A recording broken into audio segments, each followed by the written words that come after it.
in support to the Philippine government and the United Nations Sustainable Development Goals.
Every moment is a step to a brighter future.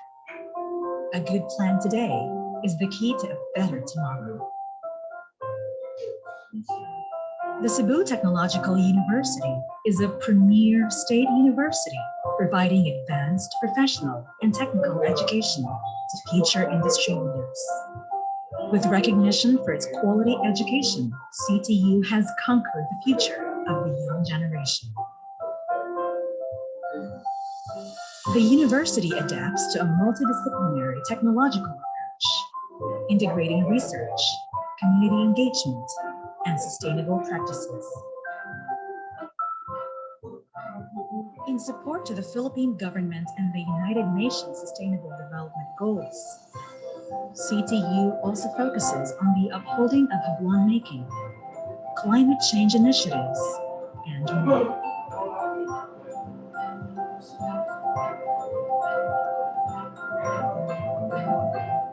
With engineering as its flagship program, CTU seeks to produce scientifically and technologically oriented professionals, grounded on the values of effective management of resources and inclusive development.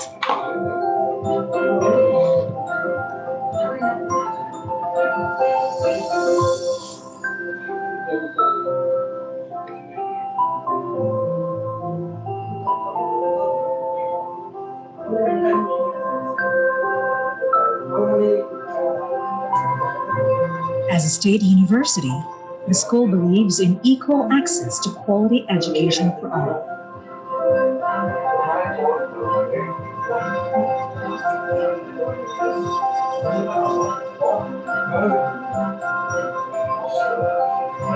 With 23 campuses across Cebu province, CTU provides progressive and immersive learning environments for its students.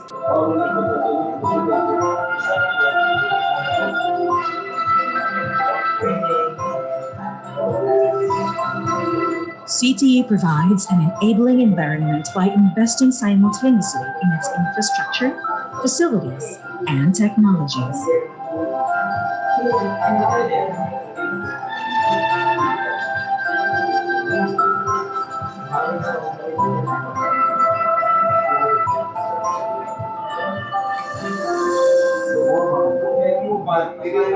At CTU, we aim to help students achieve their full potential to become responsible stewards of the future.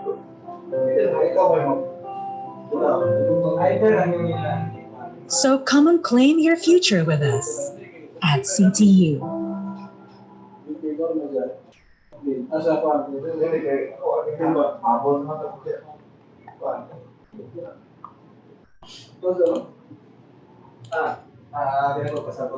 Premier means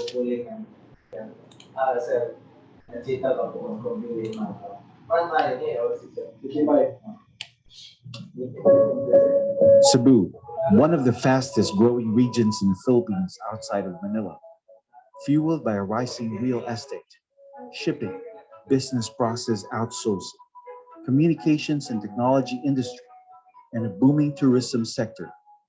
Now more than ever, the region's academic institutions are faced with adapting to the challenges of an ever-increasing pace of development while preparing a future labor force equipped for the fourth industrial revolution. The industries of the future are interconnected, borderless, unbound by the limits of human labor and manufacturing, smart, and ultimately disruptive. With this milieu, the pioneers of Cebu Technological University's Industries 4.0 program are forging a path guided by the university's mission and mandate to be the region's premier technological university, a journey paved with many little early successes. Here are their stories. I could say that this facility, the FabLab and the FIC, which are shared service facilities of DTI, with the leadership, of course, of our university president, is a success story, a big part which is relevant in Industry 4.0. Our graduates are at edge.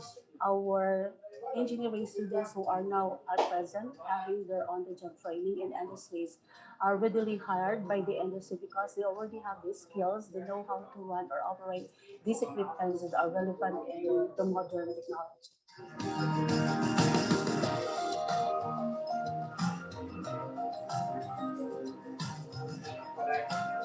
Wala ko sir, pero ka-play na namin sa mga video.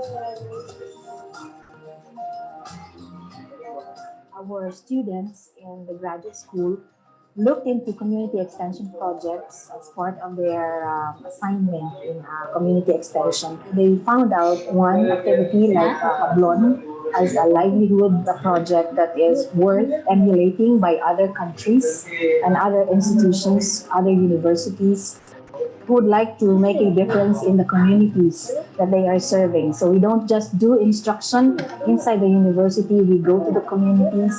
And this is, I think, one great achievement for the university, not just for the Argao campus, but for the entire university.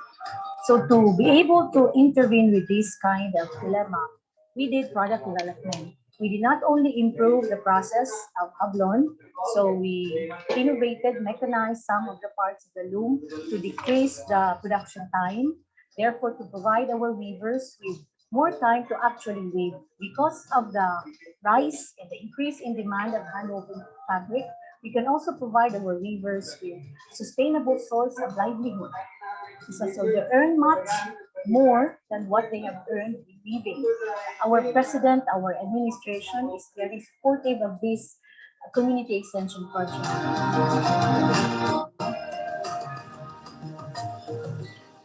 The university researchers are involved in the policy-making process, such as the policy on food safety.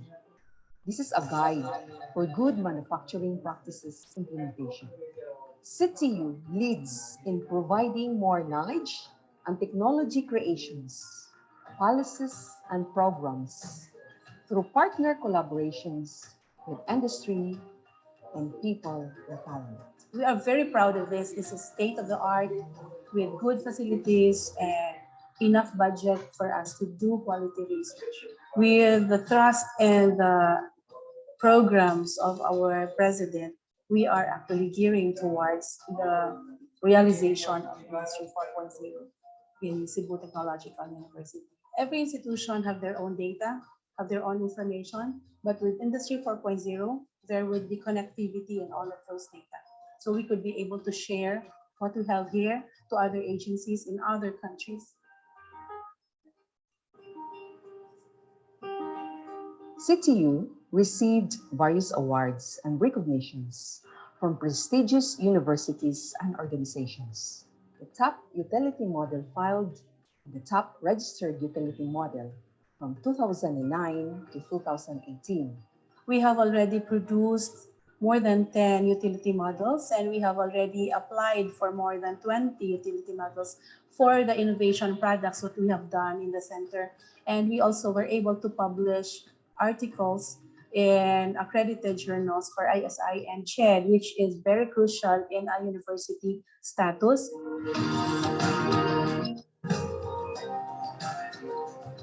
I want our research here at the college to be published and cited in international journals. And for extension, I want our research findings actually to reach the farmers. The discovery of the EPN. We do actually have entomopathogenic nematodes here in Cebu, and that they have very good potentials, especially in controlling insect pests, the common pests attacking the vegetable. I'm also proud that many of the farmers actually here in Cebu and in the region, Region 7, for that matter, is also been exposed to this, and hopefully they are now currently using the technology.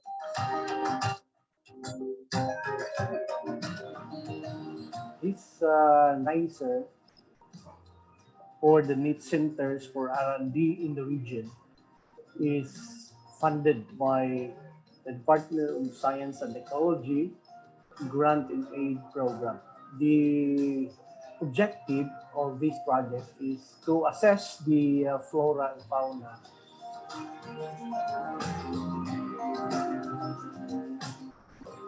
Kini siya, part din sa among mission na amo i-inform ang community of the urgency and the need and our responsibility as people na kinahanglan nato i-address with ang climate change.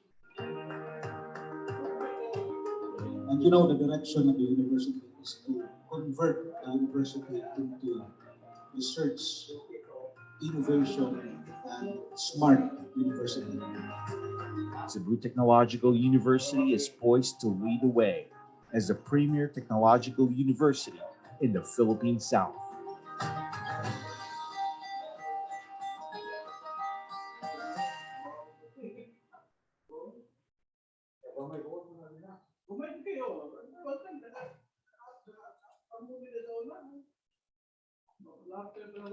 Premier means leading university. The enduring commitment to be of genuine service is what truly defines an institution. 10 years have passed, and the unrelenting stance of Cebu Technological University, like a fire unquenched, is vivified today as we commemorate its 11th founding anniversary as a university. From its humble beginnings to what it is now, we have witnessed an evolution that withstands the test of time, echoing the premier perspective alongside the unwavering faith to take on whatever impedes one's determination. In 2009, the beacon of hope shed light on the State College's path toward becoming a university. It has its clear direction right at the beginning to nurture the gift of helping people and the government which it serves. Since then, it has lived up to its mandate by carving hallmarks of excellence by previous leaders. What followed years hence are more stellar visions by one man. In 2015, Dr. Racine Anchata Jr. took office and began the metamorphosis, which has drawn support from everyone concerned in taking strides to advance knowledge and skills. Its clear invitation for more students to develop themselves within its walls is manifested in simultaneous construction of facilities in Cebu province, where more than 20 CTU campuses sprawl. The expansion shows multiple points on the map that now describe the once tiny state college nestled at the heart of the Queen City. In the second term of office granted by the Commission on Higher Education in 2019, much more have been laid down to exemplify the many things one man and his constituents can do to reflect such a vision of human innovativeness in the face of adversity. Embarking on a distinctive management style, CTU is now the forerunner of creative thinking that spells out quite a number of research initiatives. The hosting of its first National Research Congress conveys more proof of resilience to better prepare for whatever comes next. Dialogic strategies to better understand the context of University 4.0 have led to its exploration of the many facets of the present era. While maintaining positive relations with think tanks, the president leads in staying productive. Major trips to various parts in Asia, North America, and Europe provide a glimpse at everything worth emulating. This translates into more ways of augmenting the living standards so that the locals, most especially, are persuaded to take part in programs that guarantee their future stability. Added to this milestone is the drive for food security, which accentuates the significance of human survival. These technological initiatives silverline the seemingly dull climate of hardships that a majority face since then. Increasing its capacity to be of great service to clients, degree programs are added and have since diversified the specializations, giving birth to more opportunities that very well change the fabric of culture. These have opened doors to students and faculty whose ulterior goal is to herald the values ingrained in them. There is not a word to describe how the process of innovative thinking has led CTU to where it is now. The simple truth is that CTU stays the course and will forever be indebted to its support system. From students who rack up titles in the international, national, and regional levels, to faculty who epitomize great leadership and progressive thinking, no one can question the alliance it has forged with a society upon which it constantly draws inspiration. On its 11th year, Cebu Technological University is and always will be leading the premier way.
Professional and technical education.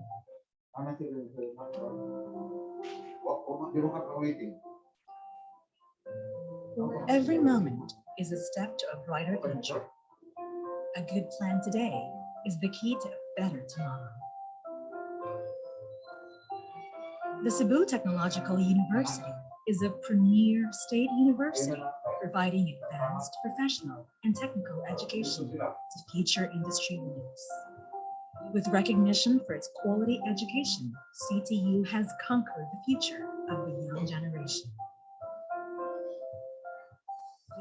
The university adapts to a multidisciplinary technological approach, integrating research, community engagement, and sustainable practices. In support to the Philippine government and the United Nations Sustainable Development Goals, CTU also focuses on the upholding of Habuan making, climate change initiatives, and more.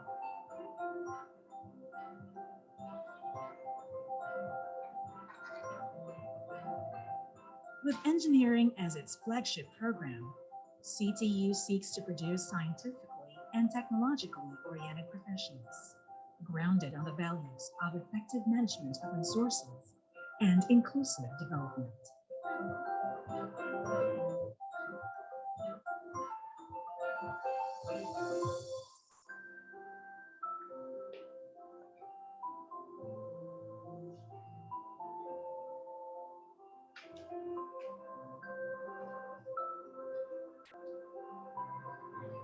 As a state university, the school believes in equal access to quality education for all.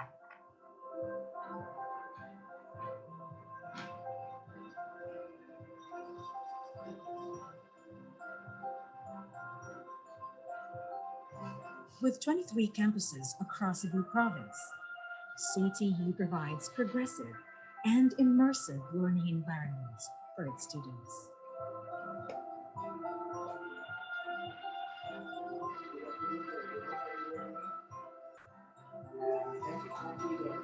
CTU provides an enabling environment by investing simultaneously in its infrastructure, facilities, and technologies.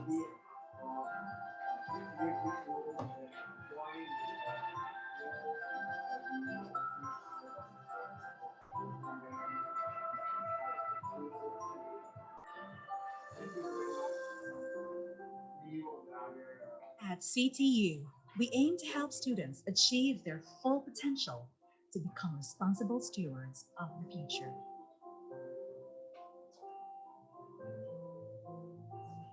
So come and claim your future with us at CTU.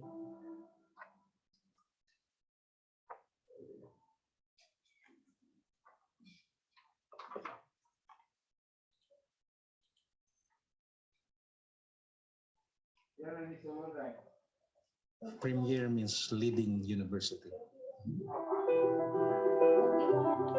The enduring commitment to be of genuine service. Cebu, one of the fastest growing regions in the Philippines outside of Manila, fueled by a rising real estate, shipping, business process outsourcing, communications and technology industry, and a booming tourism sector. Now more than ever, the region's academic institutions are faced with adapting to the challenges of an ever-increasing pace of development while preparing a future labor force equipped for the fourth industrial revolution. The industries of the future are interconnected, borderless, unbound by the limits of human labor and manufacturing, smart, and ultimately disruptive. With this milieu, the pioneers of Cebu Technological University's Industries 4.0 program are forging a path guided by the university's mission and mandate to be the region's premier technological university. A journey paved with many little early successes. Here are their stories. I could say that this facility, the Fab Lab and the FIC, which are shared service facilities of DTI, with the leadership, of course, of our university president, is a success story, a big part which is relevant in Industry 4.0. Our graduates are at edge. Our engineering students who are now at present having their on-the-job training in industries are readily hired by the industry because they already have these skills. They know how to run or operate these equipments that are relevant in the modern technology.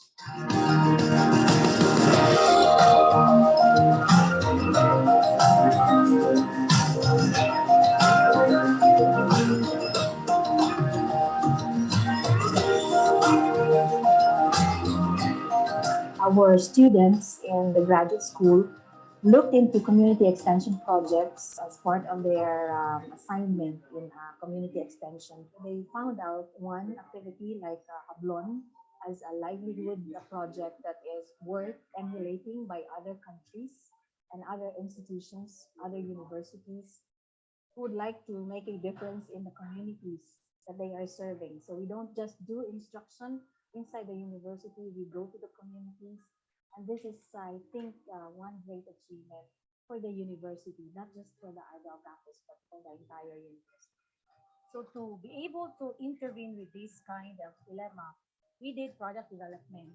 We did not only improve the process of Hablon, so we innovated, mechanized some of the parts of the loom to decrease the production time, therefore to provide our weavers with more time to actually weave. Because of the rise and the increase in demand of handwoven fabric, we can also provide our weavers with sustainable source of livelihood. So they earn much more than what they have earned in weaving. Our president, our administration is very supportive of this community extension project.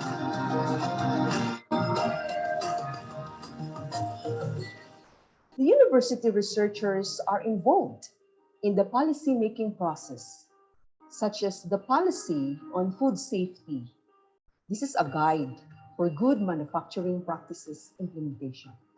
CTU leads in providing more knowledge and technology creations, policies, and programs through partner collaborations with industry and people empowerment. We are very proud of this. This is state of the art with good facilities and enough budget for us to do quality research. With the trust and the programs of our president, we are actually gearing towards the realization of Industry 4.0 in Cebu Technological University. Every institution have their own data, have their own information, but with Industry 4.0, there would be connectivity in all of those data. So we could be able to share what we have here to other agencies in other countries. CTU received various awards and recognitions from prestigious universities and organizations. The top utility model filed the top registered utility model from 2009 to 2018. We have already produced more than 10 utility models, and we have already applied for more than 20 utility models for the innovation products that we have done in the center. And we also were able to publish articles in accredited journals for ISI and CHED, which is very crucial in a university status.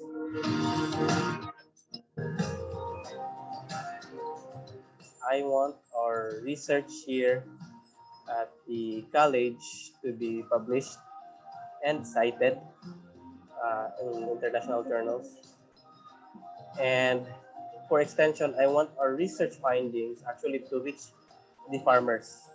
The discovery of the EPN.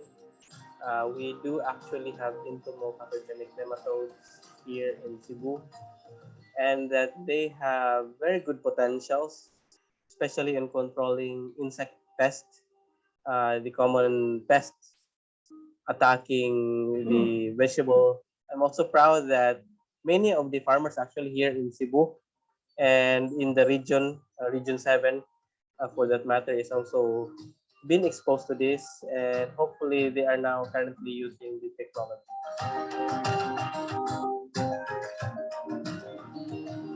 This NICER, or the NEET Centers for R&D in the region, is funded by the Department of Science and Technology Grant and Aid Program. The objective of this project is to assess the flora and fauna.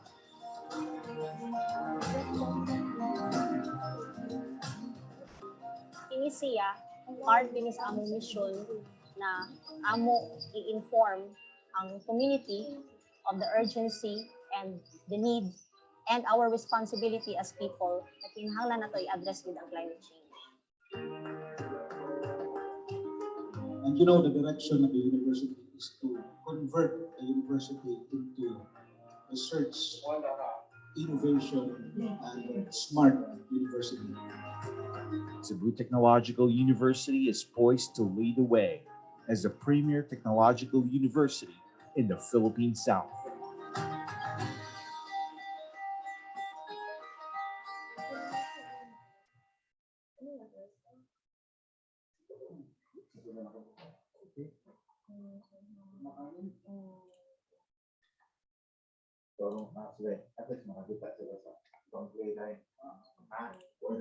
Premier means leading university.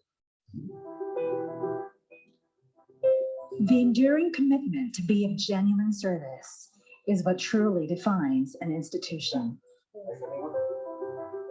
10 years have passed, and the unrelenting stance of Cebu Technological University, like a fire unquenched, is vivified today as we commemorate its 11th founding anniversary as a university. From its humble beginnings to what it is now, we have witnessed an evolution that withstands the time, echoing the premier perspective alongside the unwavering faith to take on whatever impedes one's determination. In 2009, the beacon of hope shed light on the State College's path toward becoming a university. It has its clear direction right at the beginning to nurture the gift of helping people and the government which it serves.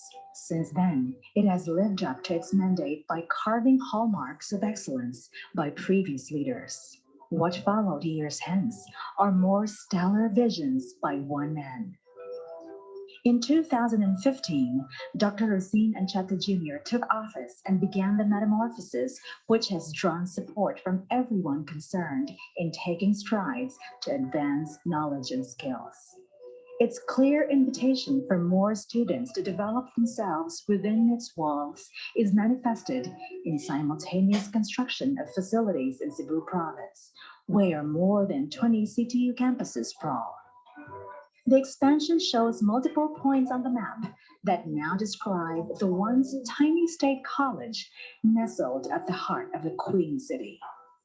In the second term of office granted by the Commission on Higher Education in 2019, much more have been laid down to exemplify the many things one man and his constituents can do to reflect such a vision of human innovativeness in the face of adversity.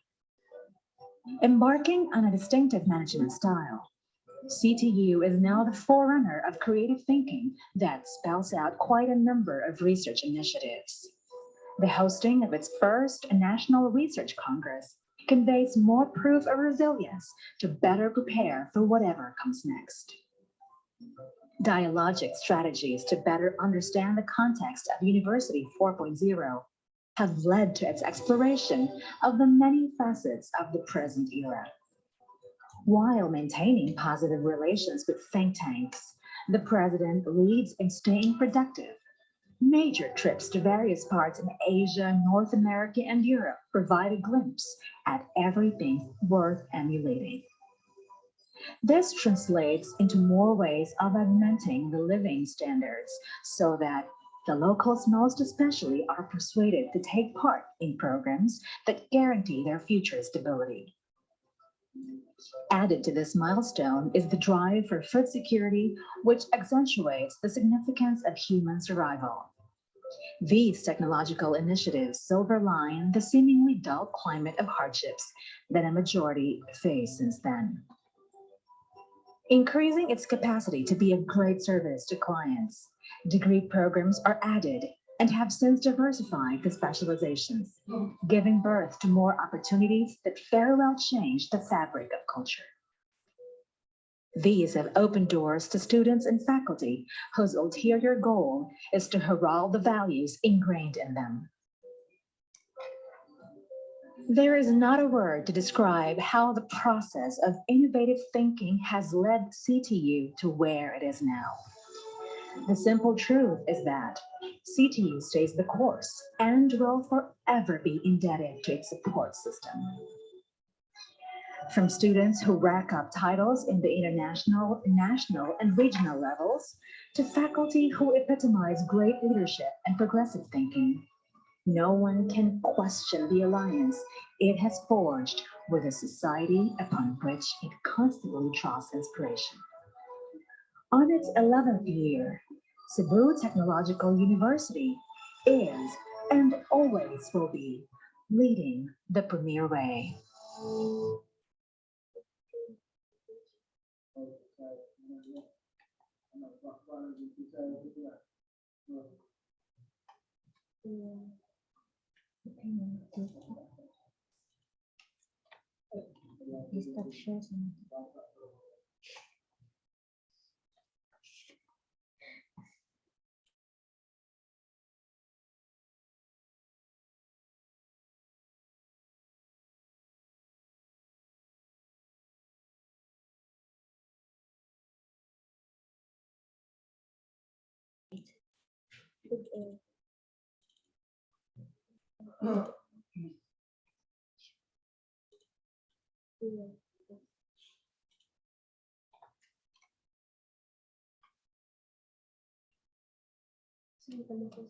Premier means leading university.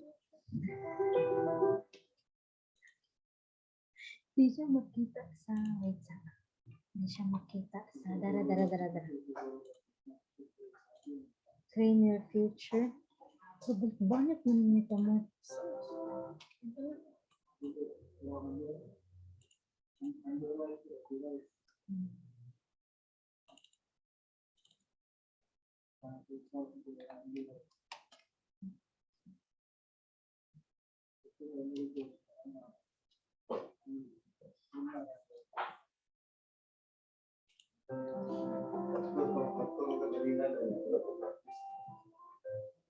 Every moment is a step to a brighter future.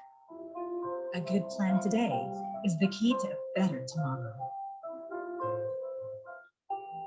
The Cebu Technological University is a premier state university providing advanced professional and technical education to future industry leaders. With recognition for its quality education, CTU has conquered the future of the young generation. The university adapts to a multidisciplinary technological approach, integrating research, community engagement, and sustainable practices. In support to the Philippine government and the United Nations Sustainable Development Goals, CTU also focuses on the upholding of Habuan making, climate change initiatives, and more.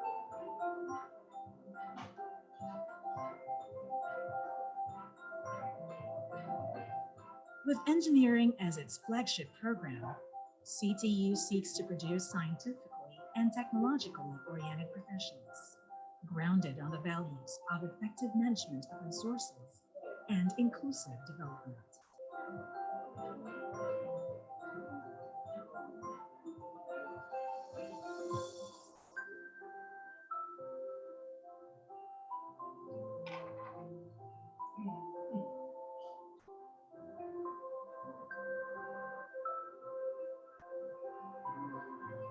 As a state university, the school believes in equal access to quality education for all.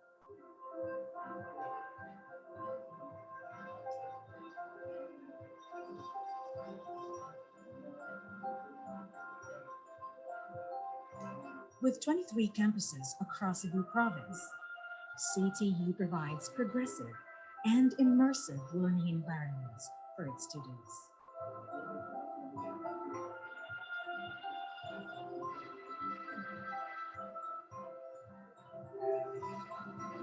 CTU provides an enabling environment by investing simultaneously in its infrastructure, facilities, and technologies.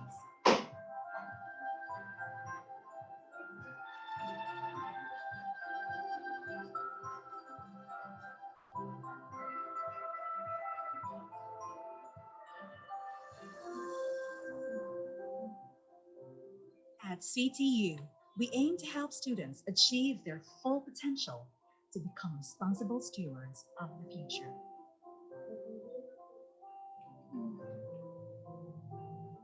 So come and claim your future with us at CTU.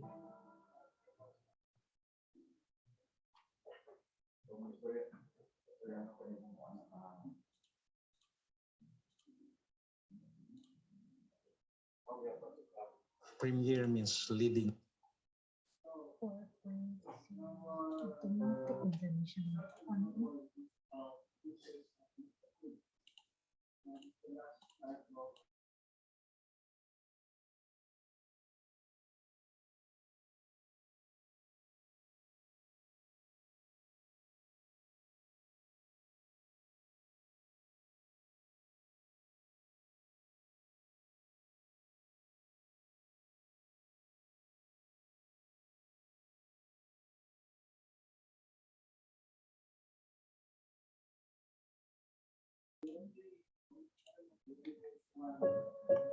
Cebu, one of the fastest growing regions in the Philippines outside of Manila, fueled by a rising real estate, shipping, business process outsourcing, communications and technology industry, and a booming tourism sector.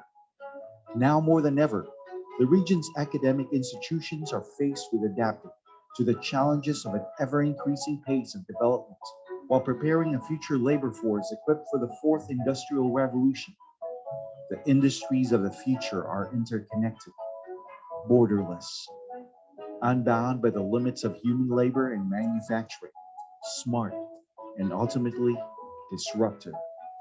With this milieu, the pioneers of Cebu Technological University's Industries 4.0 program are forging a path guided by the university's mission and mandate to be the region's premier technological university, a journey paved with many little early successes. Here are their stories. I could say that this facility, the Fab Lab and the FIC, which are shared service facilities of DTI with the leadership, of course, of our university president, is a success story, a big part which is relevant in Industry 4.0. Our graduates are at edge. Our engineering students who are now at present having their on-the-job training in industries are readily hired by the industry because they already have these skills. They know how to run or operate these equipments that are relevant in the modern technology.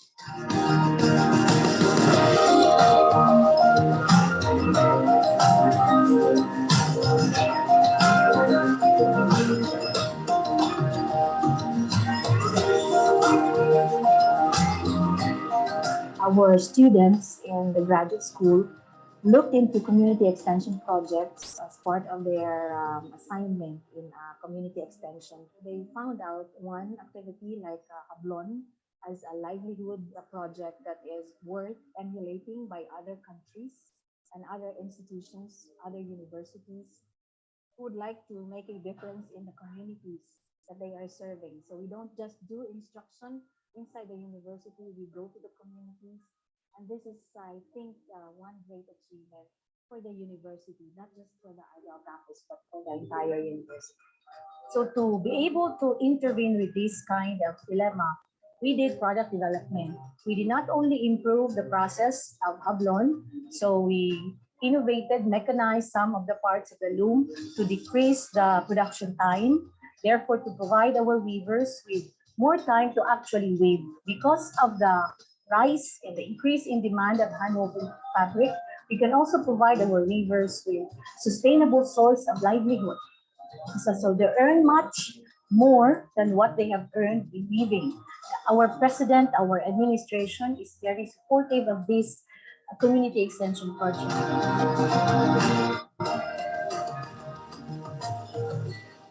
The university researchers are involved in the policy-making process, such as the policy on food safety. This is a guide for good manufacturing practices implementation.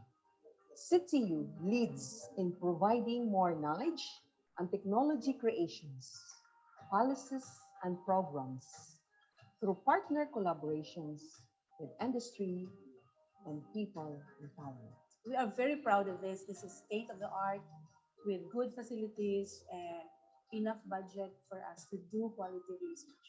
With the trust and the programs of our president, we are actually gearing towards the realization of Industry 4.0 in Cebu Technological University. Every institution have their own data, have their own information, but with Industry 4.0, there would be connectivity in all of those data. So we could be able to share what we have here to other agencies in other countries. CTU received various awards and recognitions from prestigious universities and organizations. The top utility model filed and the top registered utility model from 2009 to 2018. We have already produced more than 10 utility models, and we have already applied for more than 20 utility models for the innovation products that we have done in the center. And we also were able to publish articles in accredited journals for ISI and CHED, which is very crucial in a university status.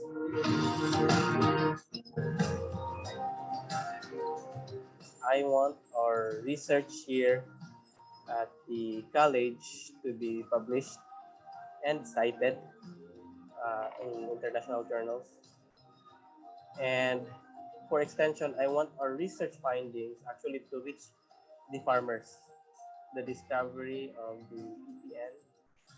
We do actually have entomopathogenic nematodes here in Cebu, and that they have very good potentials, especially in controlling insect pests, the common pests attacking the vegetable.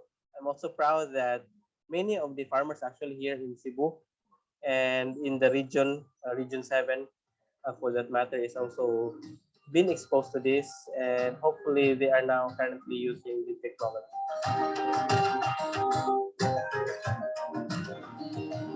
This NICER or the NIT Centers for R&D in the region is funded by the Department of Science and Technology Grant and Aid Program. The objective of this project is to assess the flora and fauna.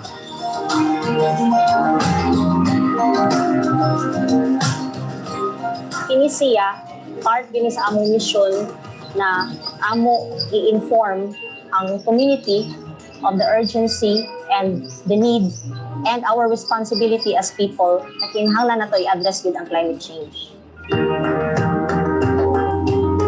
And you know, the direction of the university is to convert the university into research, innovation, and smart university. Cebu Technological University is poised to lead the way as a premier technological university in the Philippine South.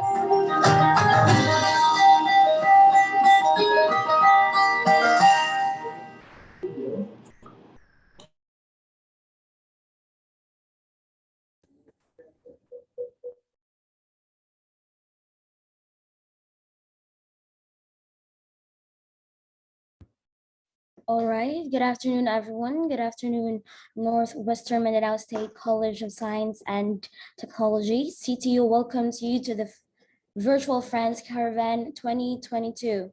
To begin with, let us pour ourselves in the holy presence of the Lord as we are all gathered here today to celebrate this virtual event.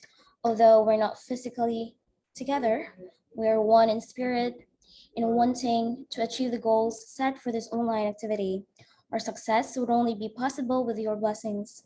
We beseech you to shower your peace, love, and happiness to all present in this virtual activity.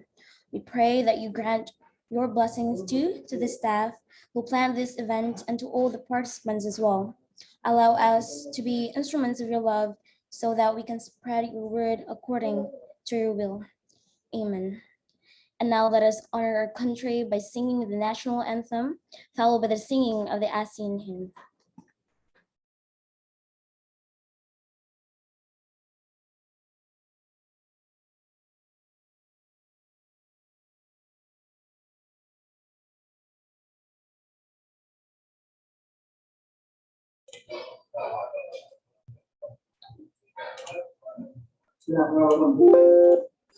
Mga kababayan, ang pambansang awit ng Pilipinas.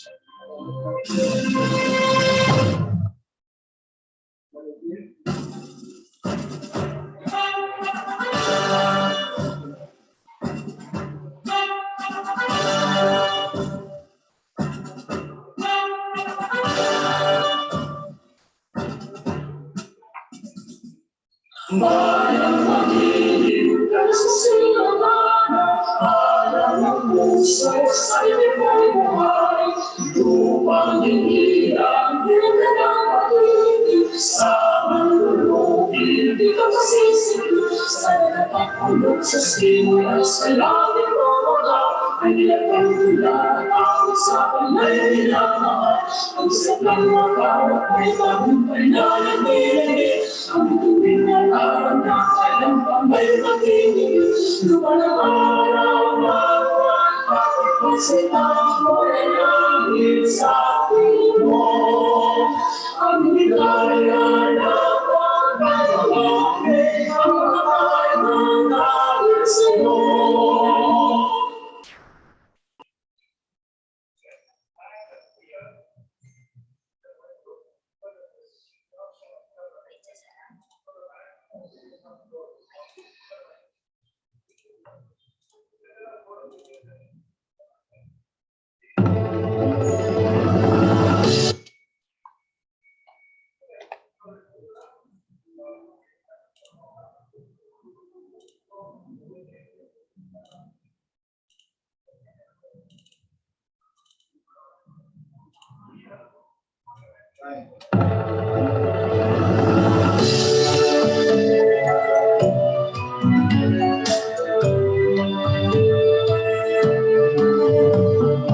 Raise your flag, boys, fight hard, and raise the pride in our hearts. As young we are wanted as one, looking out to the world. For this our home, now there is none, and prosperity to love. We got to dream, we got to share, together for us young. We got to dream, we got to share, for it's the way of us.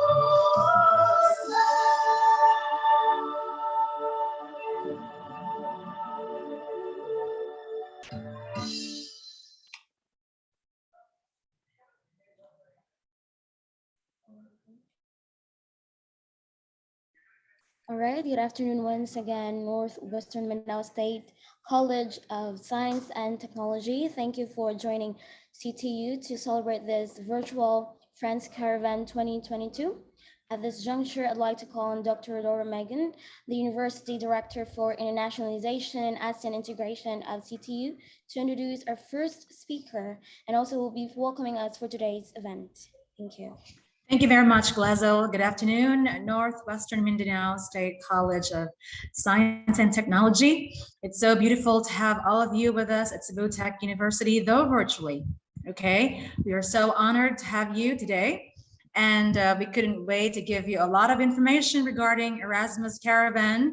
And today, we have a very important speaker because he has been with us doing a lot of efforts, initiatives, and undertakings relative to internationalization.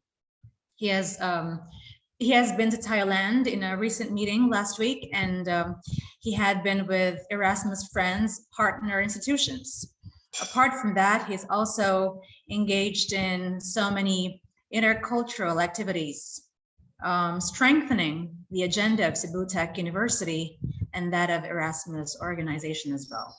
Today, we are going to be relaying so many significant information to make you also interculturally aware.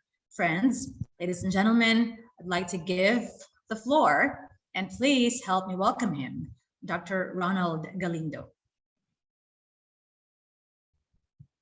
Dr. Galindo, please take the floor.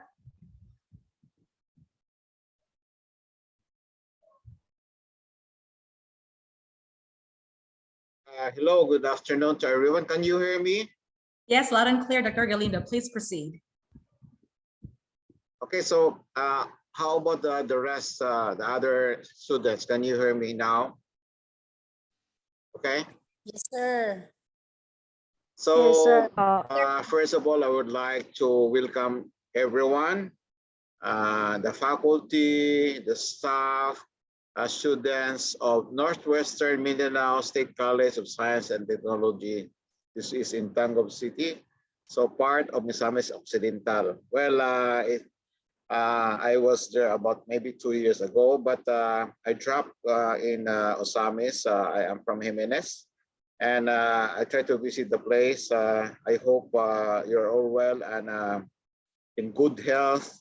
And hopefully we have that lesser referring to the IAT protocol. And just arrived from Thailand, and I would like to welcome each one of you, especially the Northwestern Mindanao State College of Science and Technology. So we look forward that this college will become a university in the future, or on the run for it to become a university. So we have chosen this Northern Mindanao State College of Science and Technology to be part of our caravan. So since we cannot go to your place physically, we do it virtually. So this is part of the work packages. So you are one of the several universities that we consider. So in Mindanao, we have chosen about two. Your university, your college, as well as the Mindanao State University Iligan Institute of Technology. So we are going to spread what we have right now as to the internationalization endeavors. So at this point in time, thank you very much for introduction, Dr. Magan, and also we are working this with all the staff. So thank you for sharing your time again for all the students of NMS CST. So at this point in time, I would like to share with you all about friends. So you are one of our friends of CTU, so Cebu Technological University.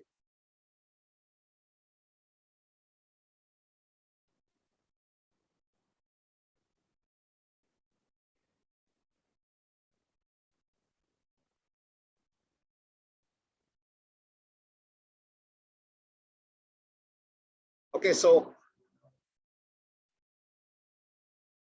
how we wish that we can visit your university, your college. So we are doing this virtually. We will consider this as our class, and we are going to spread the good news. We are going to spread all about friends. This is all about internationalization. So friends would mean, you have to say, how are you, my friend? Who are your friends? What our friends are for? But this is all about a co-funded project, co-funded by Erasmus Plus program of the European Union. So this virtual Friends Caravan is one of the work packages of this endeavor. So we have this, next slides, please. Now, we are talking about building your global competency towards becoming a global citizen. So we are looking at this in our own perspective, the Cebu Technological University. So last year, we conducted the French project. This is Internationalization at Home, the National Conference 2021. So I was one of the speakers, other than the speakers coming from European universities, as well as speakers coming from University of Cebu and St. Louis University. Next slide, please. Now, furthering international relations capacities and intercultural engagement to nurture cultural diversity and to support internationalization at home. This is the meaning of friends. So there are a lot of logos that you can see in here, but Bhutan, Cambodia, Malaysia, Philippines, and Thailand, we have the ASEAN countries. We are part of this.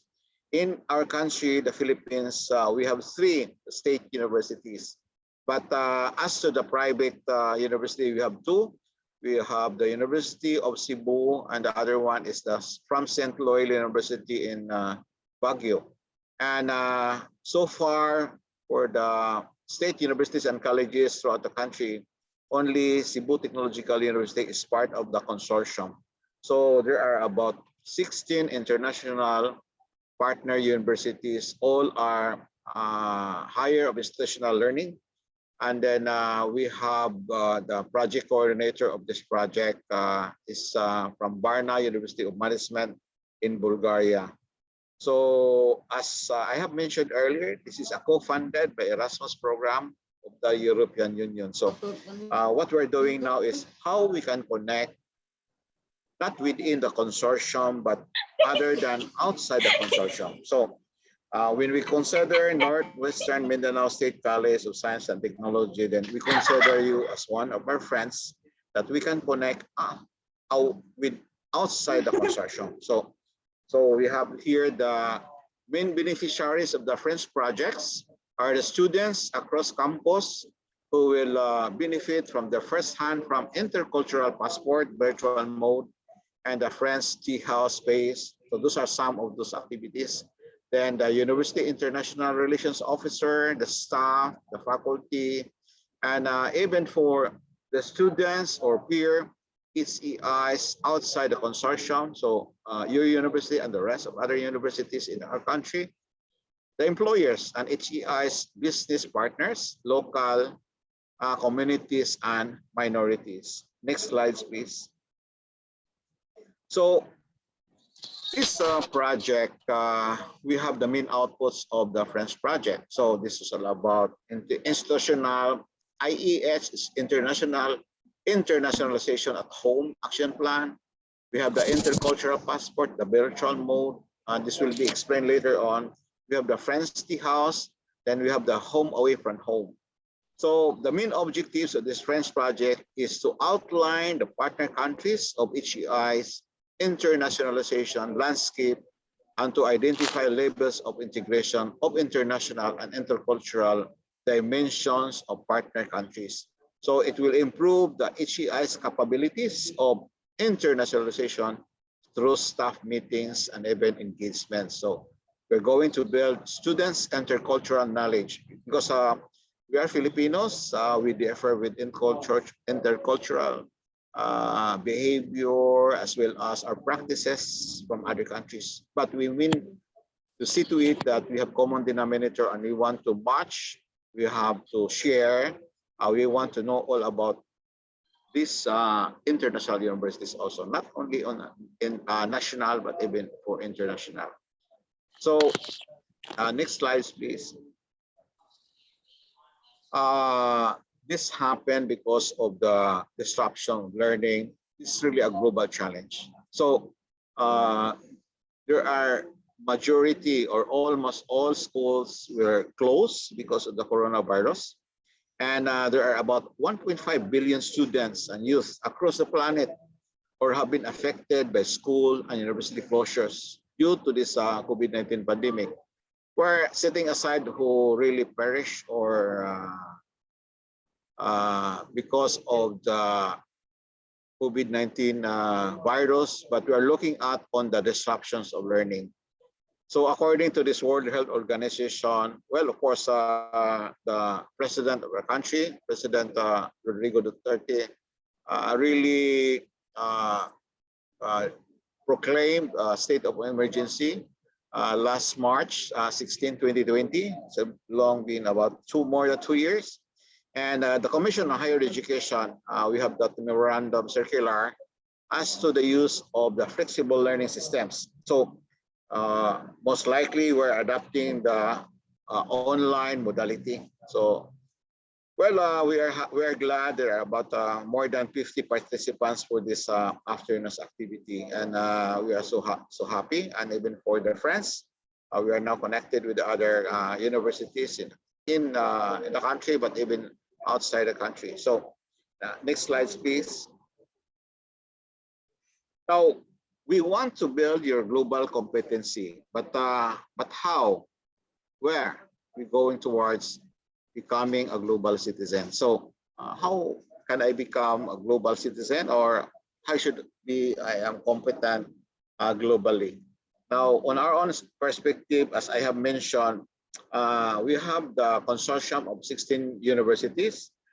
From European universities, we have the Bulgaria, Hungary, Poland, and Turkey. So our project coordinator overall is the Varna University of Management.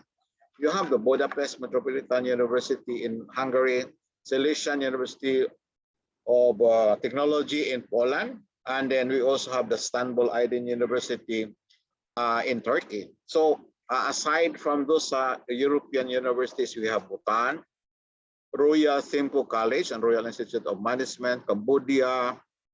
We have the Schwerin University and Dewi International University. Malaysia is Asia Pacific University of Technology and Innovation and Berjaya University College. The Philippines, we have the St. Louis University in Baguio, University of Cebu, and our very own, your friend from Cebu Technological University. This is a state university. And in Thailand, we have the Friends of Songkla University and the Payap and Masakarakam University. Payap, that was the last university we have our partner meetings last April 18 up to 22. And I have just arrived the other day and coming from Thailand, but particularly in Chiang Mai. But traveling nowadays is not just easy because we have to prepare everything. No? So referring to France, we have partner meetings. First was in Berjaya University or the college in Malaysia. You have the Berjaya University College.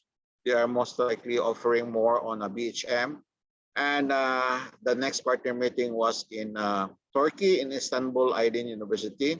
When you have saying about partner meetings, all the partner staff and even partner member or part of the team will be meeting in that particular country. But sad to say that we were not able to visit Hungary, and we have our partner meetings there, but because of COVID-19 pandemic, it was canceled. And supposed to be the other meeting will be in Cebu, but it was canceled. But we have met in Cambodia, and the last one, as I said, was in Chiang Mai.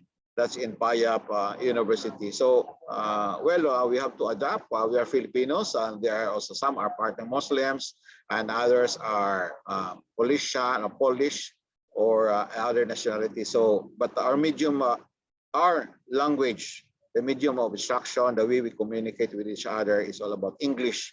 So, I would ask you, have you traveled abroad? So if the question is, well, I have not traveled abroad yet. So what are the things that I need? Number one, if I ask you, do you have the passport? Well, I'm sorry, I don't have the passport. So what are the things needed? So once you have the birth certificate and all the requirements, then you can apply for passport. So why we need a passport? That is your ID, no? That is the only document that you can use in traveling from country to another country. But that is not only the passport, but sometimes the country is using, they will ask for the visa. No? So with regards to France, what is in France? We're going to have this furthering international relations capacities and intercultural engagement to nurture campus diversity, supporting internationalization at home. So next slide, please.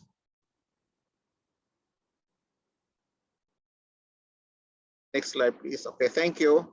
So we have to build up your global competence as well as how to become a global citizen. So what is really the main purpose, the goal of France? Now, as defined, referring to internationalization at home, what we are doing now is this is all about internationalization at home.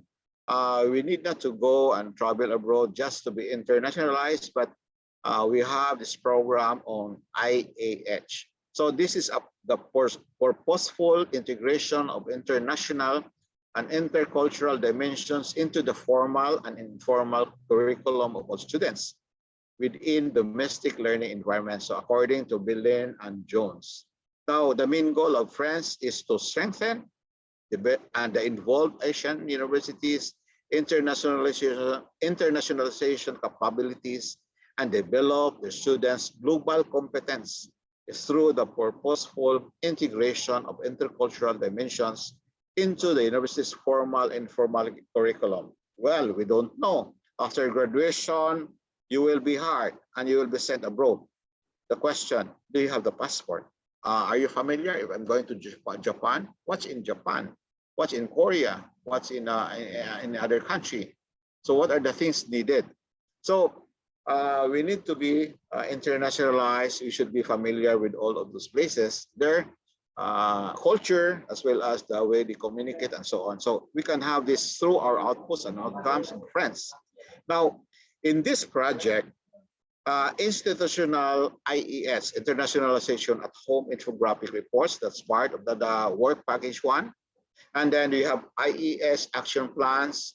And then you have the intercultural passport virtual mode. Now, this one, this is all for students, not only for the students within, but even students outside the consortium that once you enroll, this is for free, no? You go through the IACD, and then this is all about intercultural awareness and campus diversity, IACD. MOOC, I think you're familiar with MOOC. This is massive open online course. So in this massive online open online course, what you're going to do here is to enroll or to be part of it.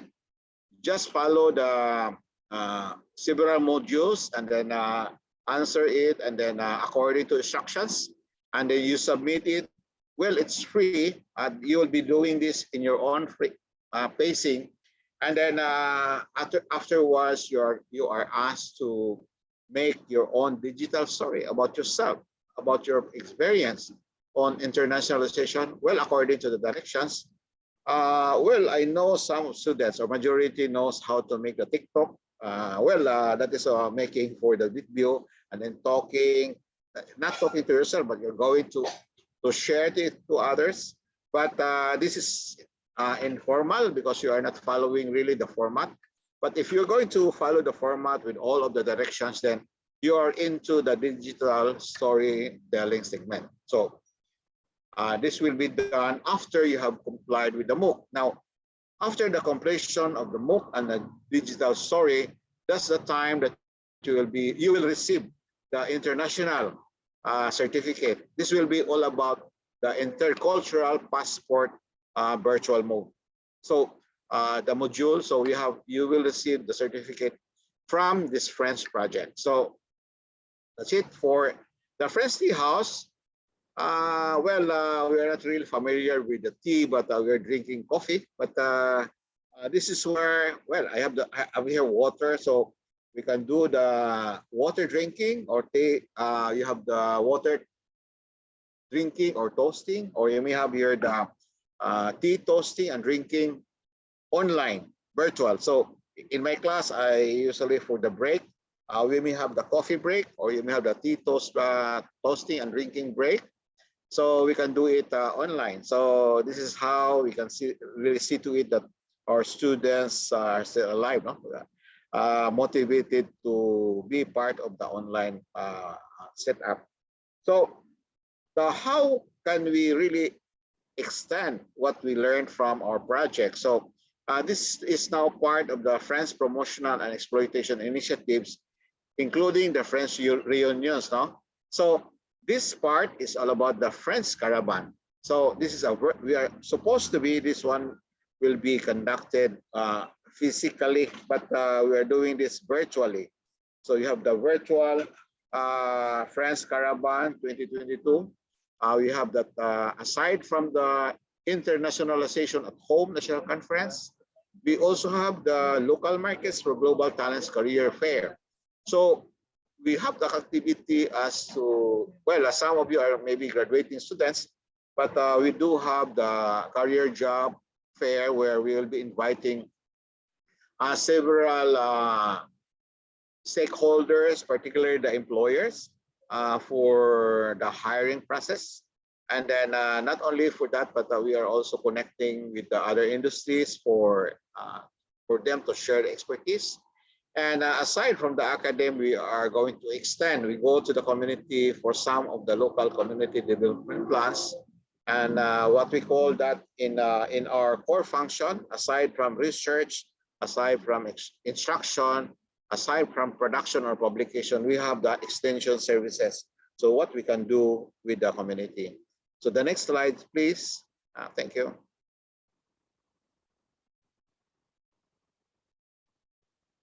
So referring to the Cebu Technological University, we have the vision. Well, this is quite ambitious, but we have to do it. We have the dream, no, to be the leader in internationalization in the Philippines by 2050 and network with ASEAN universities by 2035. But our mission is to make CTU globally linked for multidisciplinary technological growth. So we need to provide internationalization engagements to the university for focal regional, international, ASEAN, and global development. So what you can see in the slide is we have established here the tea house. Of course, this will be the place where we can do some meetings, we can drink, we can have our connections with other countries, and also share our views of the project. And on the right side, we have the virtual meetings or classes conducted online, and we have the connections with other universities. So we have this University of Technology in Malaysia. So I was invited as one of the speakers. So there are several speakers for this session. So we engage with other countries. So for you engaging with linking with Cebu Technological University, you will be within our loop, and then partly we can share Northwestern Mindanao State College and Science and Technology to our member partner universities in this consortium. So next slide, please. Thank you. Now, as to the inclusivity, we have this question: what is inclusive internationalization? So this is all about creating opportunities for international students to adapt and gain intercultural skills while broadening the cultural thinking of domestic students as well. So in your university, if you have a foreigner or maybe Japanese or Koreans or foreign nationals who is now enrolled in your university. So the part of your internationalization that he or she may have the opportunity to learn and adapt. What are the intercultural skills in Northwestern Mindanao State College and Science and Technology? Or it may build intercultural skills for domestic and international students. So we conducted the international and intercultural festival from now and then within the academic year of CTU. So we celebrate cultures and delight in diversity. So we want to reach out the international students who are enrolled in our university, and we want to give them a place for them to interact with the locals. And then, well, we'll learn from them, and also they will also learn from us. So that is the purpose of having this internationalization, not only for the local, but even for the international students. So next slide, please. Actually, there are two main contradictions in internationalization. So we strive to increase internationalization and global engagement, but many countries don't want that. No, many countries do not really want to engage, but well, you will be isolated, and this nationalist trends result in disconnecting between local and global. Because of the pandemic, before the pandemic, we usually have the traditional classes, but because of the pandemic, the borders within are open to us. So we are teaching, we are learning beyond borders, not in our four corners of the classroom, but we are going beyond So we have attended webinars, we have e-lectures, and able skills training so online, not in our country, but even we have attended several e-seminars and e-lectures outside the country. So this is all about going beyond borders. We have the globally increasing credit and degree mobility. That will be the second contradiction. Well, not all of us can afford to study in leading universities abroad because that is costly, and only few can afford. No? Referring to the will of students, they can avail, leave the country and study abroad. But when it comes to percentage, there is only a little percent out of the majority of the population. What we did is through this internationalization and even for internationalization at home program, then we'll be able to travel not only virtually, but we can share and even extend to others. Okay, so next slide, please. Now, there are a lot of programs in internationalization in Cebu Technological University. So one is all about the student internship abroad program. Some are immersed through OGT, on-the-job training. They are sent abroad. Of course, we have the memorandum agreement between partner universities abroad, where some of our students have traveled as far as Israel, even related to agriculture, and Netherlands. We have Thailand, and even Japan, Korea, Taiwan, and even other parts of the Asian countries. United States of America, USA, for those especially for the HM, and then in European countries. So aside from the student internship abroad program, and then we have the staff, we call it staff mobility, student mobility, and even for the faculty to be mobile. We have also the CTU faculty lecturers abroad. And some of our faculties are now engaged with the partner ASEAN countries where they were invited to be part of some programs done virtually in consortium with universities in Japan, Malaysia, and Indonesia. So we call them international faculty. And aside from that, we have some programs related to the course training, class courses for students, and course training for faculty and staff. Now, we have some also short-term programs, particularly on languages, how to enhance and how to speak and write in English. So foreign students are enrolled. And of course, foreign students are also trying to explore and be immersed in the university and even in Cebu or particularly in the region. So as of now, we have the current international research project collaboration with Gunma University. So he is being housed in one of our laboratories here, and we are looking at the distance-free mass. So if you have the mass here, you have the airflow being regulated.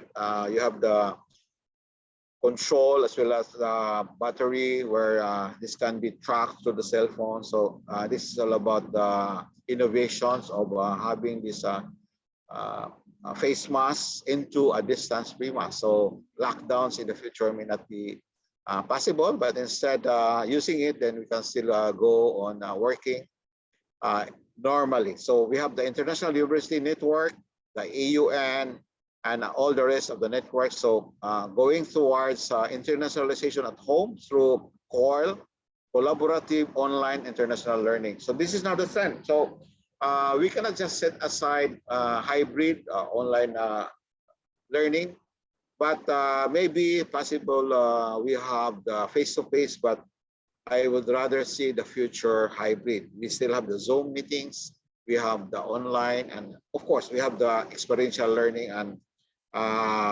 face-to-face, especially for the laboratories.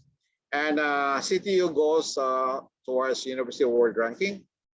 We are the QS rank with stars, three stars, but still we keep on going towards up. No? So be part of the world rankings. That's part of our goal for the City of Path 4.0.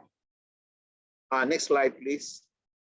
So our students are exposed not only because of the requirements of the curriculum or the program, but even for opportunities to visit abroad. So we have the access and equity. For Northwestern Mindanao State College of Science and Technology, you may ask, how much is the tuition fee? You know, how much do I pay for studying in this state college? The same with the rest of the universities. For state universities and colleges, we have the mass access to higher education. So we have this about more than 40 billion pesos allocated by the government to see into it that majority or almost all who really want to be part of this tertiary education act. So we have this done. Now we changed the system. Those who are graduating this semester are the first batch of the K to 12.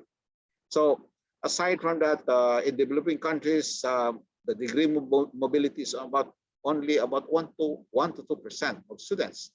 So this is not really equivalency, but this is all about, there are only few who can really have the access for international universities and get the degree in that particular country.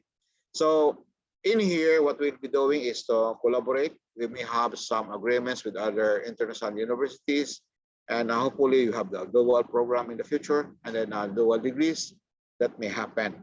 Okay, so next slide, please. Referring to the incorporation of internationalization at home, we have the poster making contest. So how we are going to do the poster making contest? Before, you should be in the venue and make your own poster, but now you can digitally make your poster in a virtual mode or online. So digital mode, and then come up with your project. So with that, we have our contest, virtual contest, and even for exhibits of all the posters. Other than this, we have the, well, of course, the digital story telling contest, and even for other presentations. Well, since 2020 up to this time, we don't have the face-to-face, and I hope we can meet the students now. So with our engagements with internationalization activities done, and with the drive of the CHED-IAS, this Commission on Higher Education, we received the first award, referring to the first Philippine Higher Education Internationalization Award, and we're glad for that. But that is the beginning. But the main reason here is, how can CTU share of what we have to the Northwestern Mindanao State College of Science and Technology? This is now part of our sharing. We're going to share the blessings, and then how we did it. Then we can also connect in the future, and all the rest of the universities within the Caravan. So we want to make friends with you. So this is all part of the virtual Friends Caravan. Next, please. We recognize activities inside the campus. So other than recognizing the value, utilize the room, classrooms diversity. So there are a lot of visitors before the pandemic, and then now we are going to cater and meet them virtually or online. So we have learnings from international students. We also have learnings from the nationals, we call them locals. And then we shared experiences from this mobility program returnees. So, but of course, every time our graduates will be coming from their immersion or the on-the-job training, they are tasked also to share to the rest. So we have the program for that, sharing the experiences to those who were not able to go abroad, the learnings from diverse communities and in the local population. So from now on then, I know the hybrid session, the flexible learning systems, either synchronous or asynchronous, then we will be able to deliver our services physically or through virtual mode. Next slide, please. During our meetings, we have before the pandemic, we already experienced the virtual or online mode. Before the pandemic, we have used the go-to meeting. No? You have to arrange it. But before, we only have the group chat through Messenger. You can talk and then share. But the number of participants are limited. But now with webinars, there are about 1,000 students or even 1,000 participants. And then for Zoom, about 300 or 100 participants. For the class, well, of course, we have about 50 or even less than 50. So we do the sharing, and even for the meetings. And I know we have lessened the expenses because we need not to travel, but we can just agree on a particular time. But sometimes in here, if there will be meetings in Bulgaria at 10 o'clock in the morning, that will be about 3 or 4 o'clock in the afternoon here in our country. So we have to adjust. So in this project, Erasmus friends, universities in Europe, were able to share with us through online. This is all about the virtual mode. So we have the equipment through the project, and we have this physical meeting here before the pandemic. And then we have done this before the pandemic, and our lecturers are talking and sharing their expertise online, the real time. But we are all in the country, in Cebu, in our campus, and they are in their own universities in Europe. Next slide, please. So how can we connect students and faculty at home? So for this inclusive internationalization, bridging or linking is the key. No? So we have to have that collaboration through the link. So as we have the bridge. So local research, education, and service. So linking with the communities may be done through projects, especially for using the solar power technology, installing it on top of their houses. So that will be one of the projects. And then we have the bridging the global research in education, presentation, publication of papers, not only here in the country, but even for international conferences, especially for the American Society of Mechanical Engineers. Through our project, the Firm Bike, we have that online teaching and learning. Last November 2021, we were able to present it virtually. So supposed to be that will be in New York, somewhere, yeah, in the United States of America, but we need not to go to America to present it, but instead we present it virtually. So hopefully by next year or this year, they may have this physical exhibition and congress. Next slide, please. So we have our home away from home virtual tea party. So if I'm going to drink water, so we can drink, we may have the coffee break or tea toast break, and then we can do this online,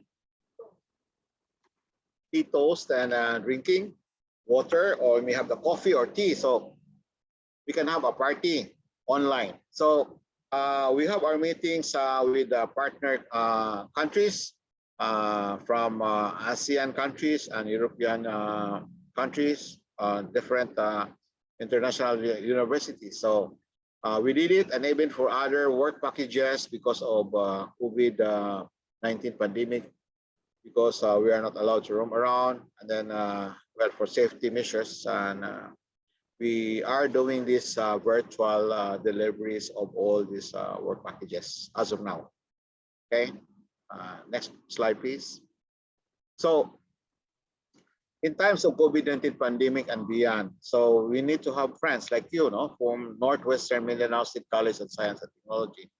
to become globally competitive, well, of course, we need to learn a lot aside from digital transformation, computer literacy. Question is, do we have the passport? Do we have the ID to go abroad? Or are we really competent enough to meet the global standards? So we need to really enhance and improve our curriculum, our program, even for the delivery. So we care, we share, and serve. So each one serve one, reach one. Thank you very much. God bless us all. Thank you for listening. So yes, we look forward for our visit. I hope you can sometime visit your college or university, and even extend other activities of internationalization in your learning institution. Thank you. All right, thank you, Dr. Galindo, for your informative presentation about the Erasmus Plus Friends project that includes the Cultural Awareness and Cultural Diversity Massive Open Online Course, or the IECD MOOC, the Intercultural Passport, and how internationalization works in CTU. At this time, I will be presenting the videos of the two Intercultural Passport holders from CTU.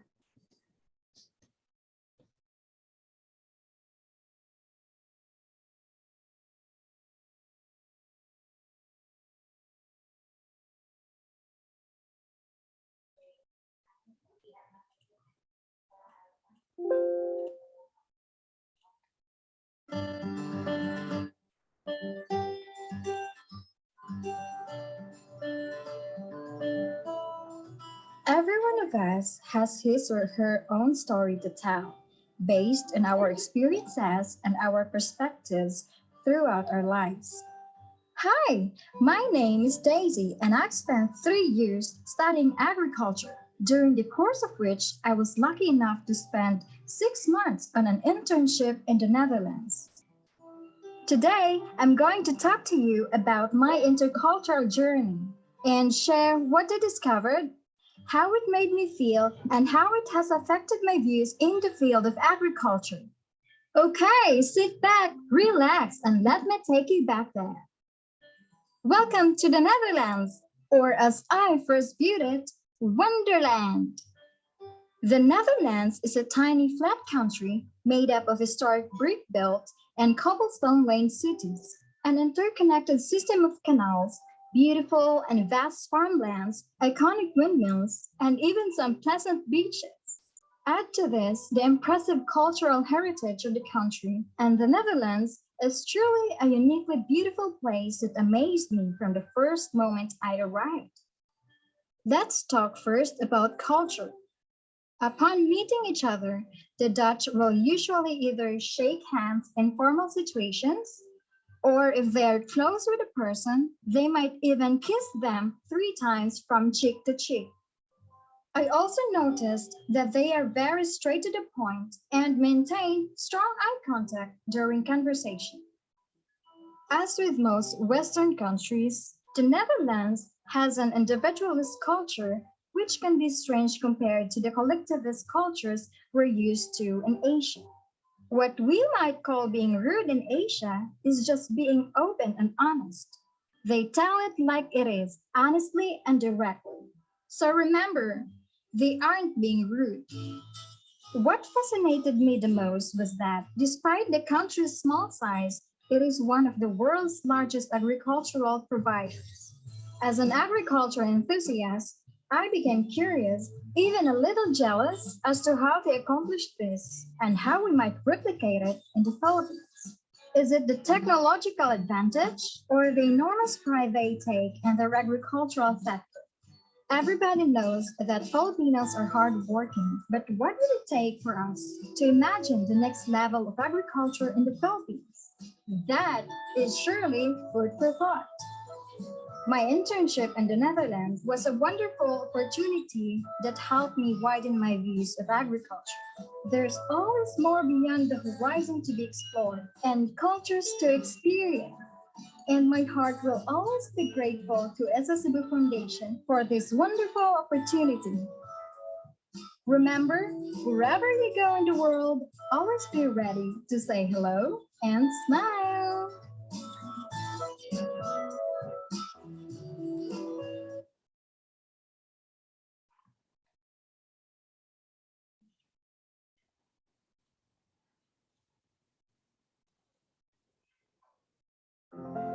According to an African proverb, the stranger sees only what he knows.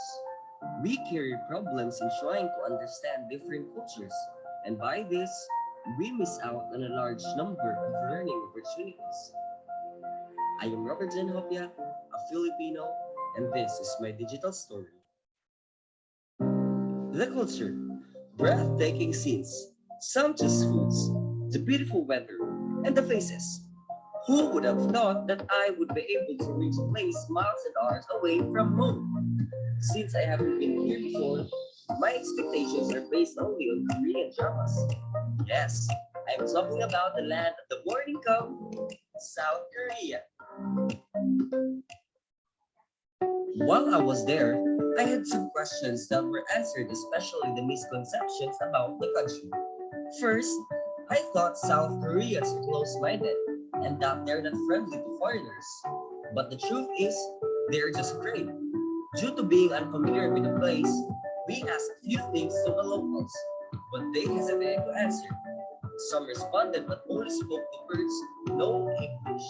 And that moment I realized that we think of them as unfriendly because of communication problems.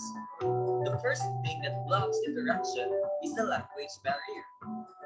The second is about family tradition. The very reason why we travel to this country is because of my brother's wedding. Actually, it is very rare for a Filipino man to marry a South Korean. We all thought that it is hard for us to be accepted with the bride's family, but they welcomed us wholeheartedly, and just like Filipinos are known for, their hospitality.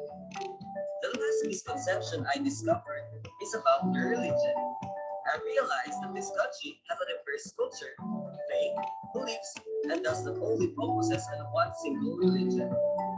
I even attended a Christian mass, something I didn't expect to experience. Every country differs in culture, tradition, language, beliefs, and norms. The areas in which we differ are endless. However, if we focus on understanding, connection, and education, I am confident that we can break barriers. With my experience, I believe that developing our understanding of other cultures is the way we can widen our horizons, allow differences, and appreciate diversity. It all starts within ourselves. Again, this is Robert John Hopia, and this is my digital story.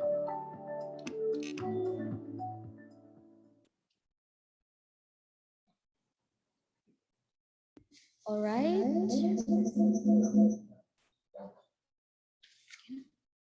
All right, those are the digital storytelling videos of Daisy and Robert from CTU. They became an intercultural passport holders because they finished their intercultural awareness and cultural diversity massive open online course, and also they created their own digital storytelling videos, and they will be representing CTU in the upcoming Erasmus Plus Friends bootcamp in Bulgaria soon. Okay, by this moment, I'd like to call Dr. Ronald Galindo, the Dean of the College of Engineering of CTU, as well as the University Director for International Quality Assurance and the Erasmus Plus Friends Project Team Leader of CTU, to introduce our second speaker, who will be talking on global competence awareness, career opportunity, and self-development.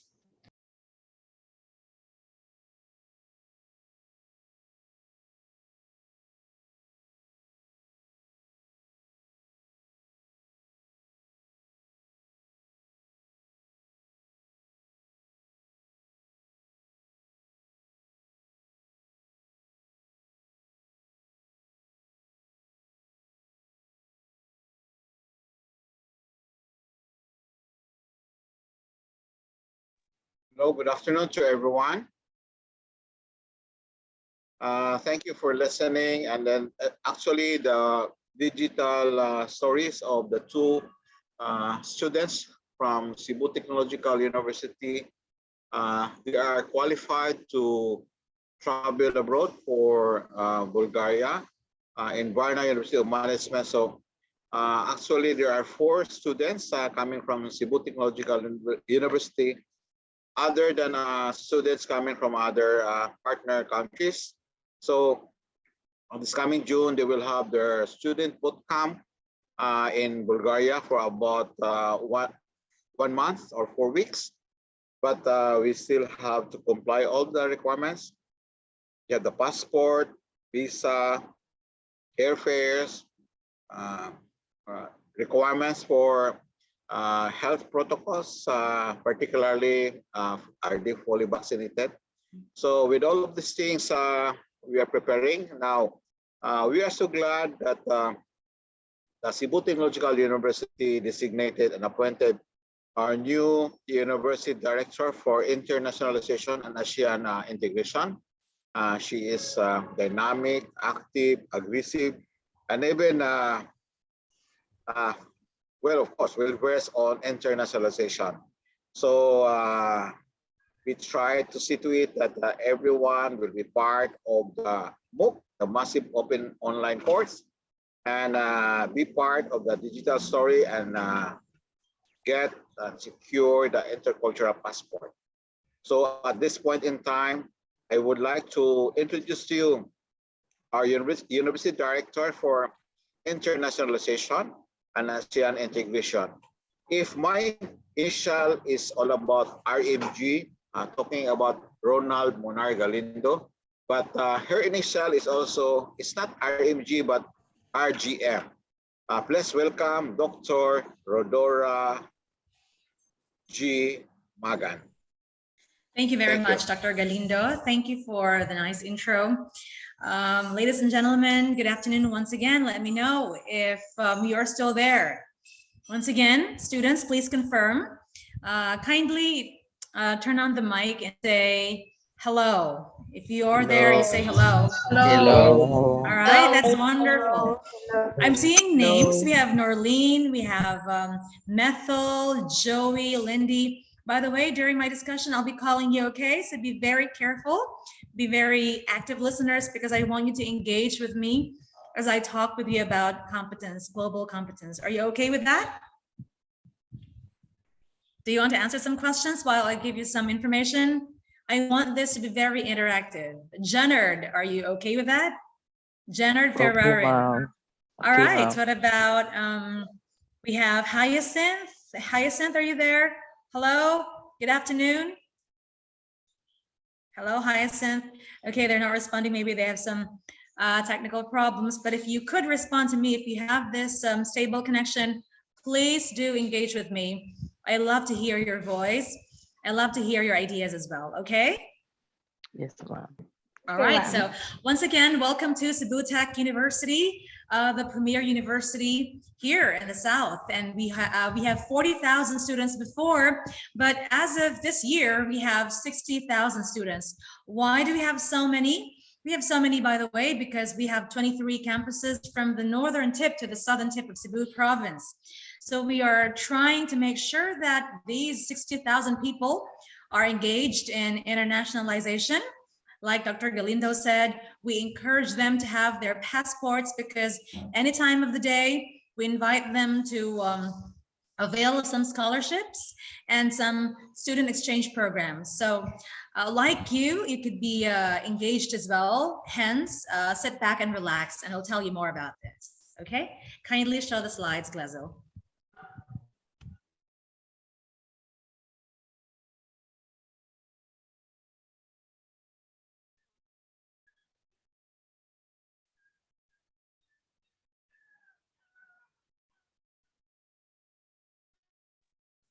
All right, so right here on your screen, you could see wonderful words, okay?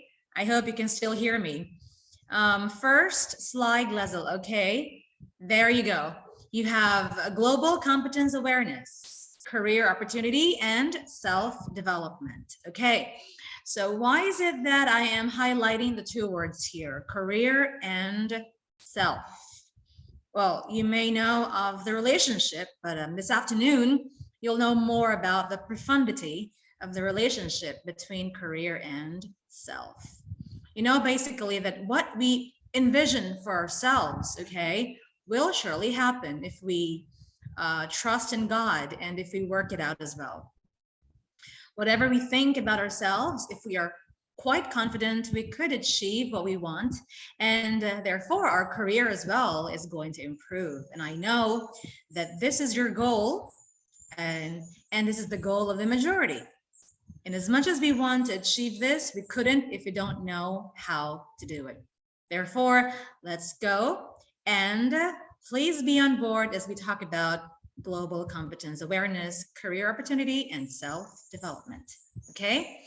So the next question would be, are you globally competent? I mean, this is very crucial a question. Okay? Why? Well, this involves you and me. I've highlighted here the word you because I believe that there is no one else, okay? There is no one else who should be responsible for his or her own learning other than you. It's not your mom, it's not your dad, it's not your teacher, it's not your friend, it's not anybody else, but it is you. You should be responsible for your learning. You should be globally competent, and you should know the basics on how to become globally competitive, or you can say globally competent. May I ask if you're still there? Gerard, can you still hear me? Are you still there? Gerard? Or I'm seeing the name before, Hyacinth. Are you still there? Okay, please don't be shy. I want you to interact with me as much as possible because I want this platform to be enjoyable. Okay, even if I don't call your names, if you think that you have something to say, please say something. Okay, I'm very honored to hear your ideas. If you want to interrupt me, just say, excuse me, ma'am, may I say something? Okay, please do that. And I would love to hear your ideas. Okay, please confirm. I'd like to hear some confirmation. Say yes. Yes, ma'am. Yes. That's wonderful. Okay, please. I don't want to end this presentation without hearing your opinion. So I want you to say something. Okay, so along the way, once you feel comfortable, do as I say. You interact with me. Are you globally competent? This question could be answered later on, or now. You could profoundly think about this. And if you're quite guilty because you don't find yourself globally competent, then it is high time that you do something, okay? Because it's now or never, okay? Being with CTU today is never a coincidence. There is a plan why you are with Cebu Tech University right here, right now. Okay, next slide, please. That is the ultimate question. Okay, but Veronica and Anthony has an answer to this. Okay, very specifically, both of them are saying global competence is the capacity and disposition to understand and act on issues of global significance. Now, take note, not many people are able to understand why there is a war between Ukraine and Russia right now. All we're knowing is, well, there are disagreements, and it's about the economic problem. Some would say it's about political problem. Some would say Vladimir Putin is just a very, It's just a very annoying person. He destroys world peace, something like that. Okay. Others would say, well, it's probably a strategy for Putin to destroy America, something like that. But we really don't know exactly what happened there. Hence, we have to be engaged. We have to know what is happening in our surroundings, even in our own locality. We have to know, okay? Why are there a lot of people not employed? Why is it that your friend, for example, is still unemployed despite being a graduate for 2 years already? That is a problem to the family members who are banking on her for support. Why is it that my colleague who graduated as a teacher could never be employed as such? Instead, he has landed a different job other than his degree program. So that's very difficult. And we have to understand the problem, the core of it. Well, that requires you to have a what? To have a well-grounded approach. And that is to become competent. And we say on a macro level, globally competent. What kind of disposition do you show when there's a problem? Okay. Do you easily get annoyed? Do you easily get angry? Are you passive? Are you active? Do you do something? Do you act upon something? Well, if you're only seeing things and not doing things, you are simply very passive.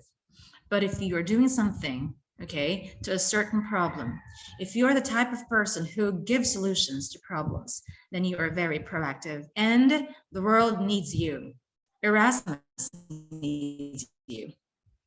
By the way, Erasmus, as Dr. Galindo told you early on, is very, very capable of launching you to the world, of making you a world-class citizen, of making you very globally competent, of making you interculturally aware. Okay, so once again, you have to be mindful of these critical issues around you.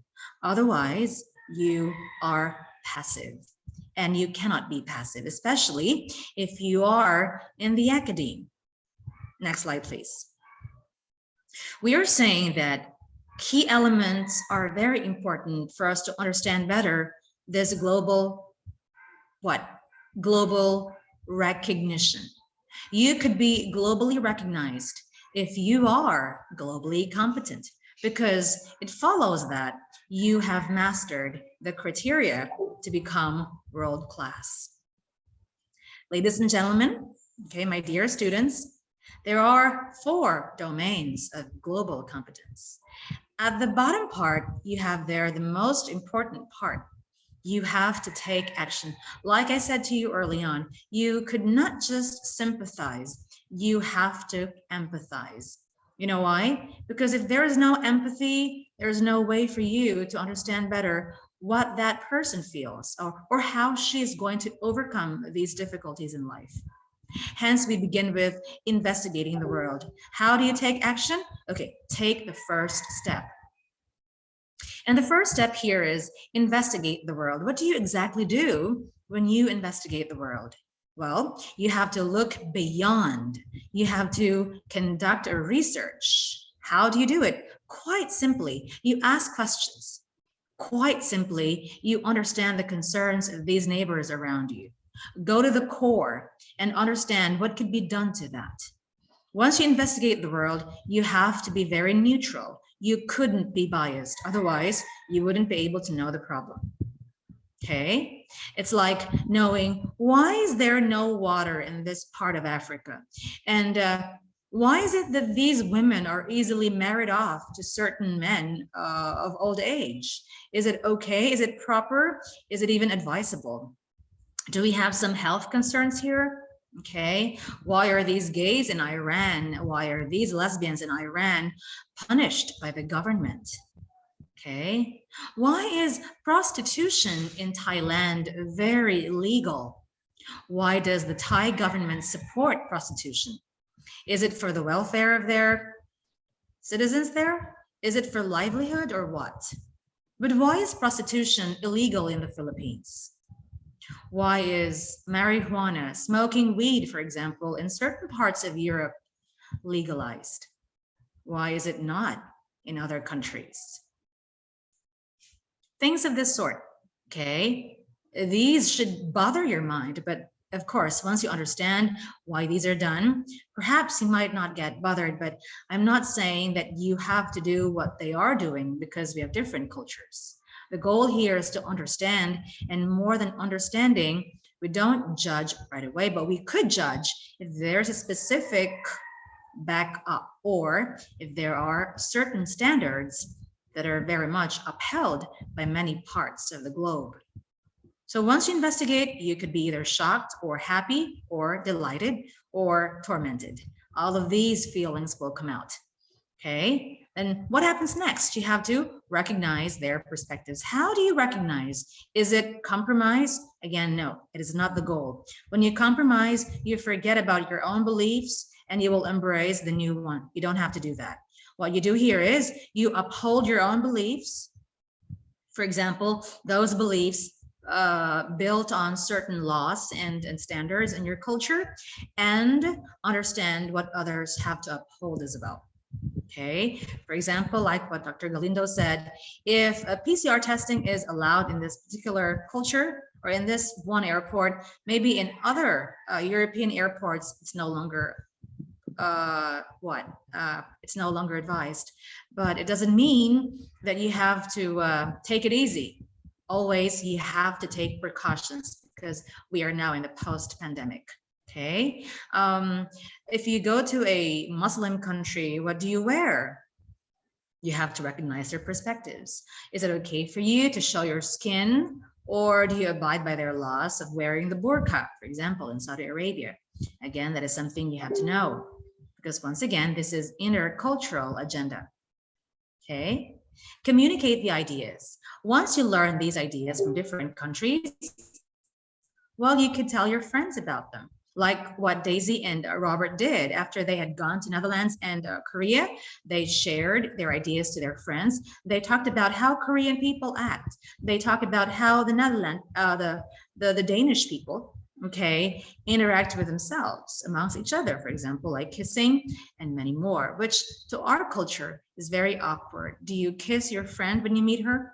Well, that might be very impossible, but in their culture, it is very common. So why do you communicate? Because once again, we know that to internationalize these ideas, you don't have to really go there. You could just hear from people who had gone there, or do it virtually. Watch YouTube and many platforms afforded to you and me, especially to the millennials. Okay, and that is when you could start taking action.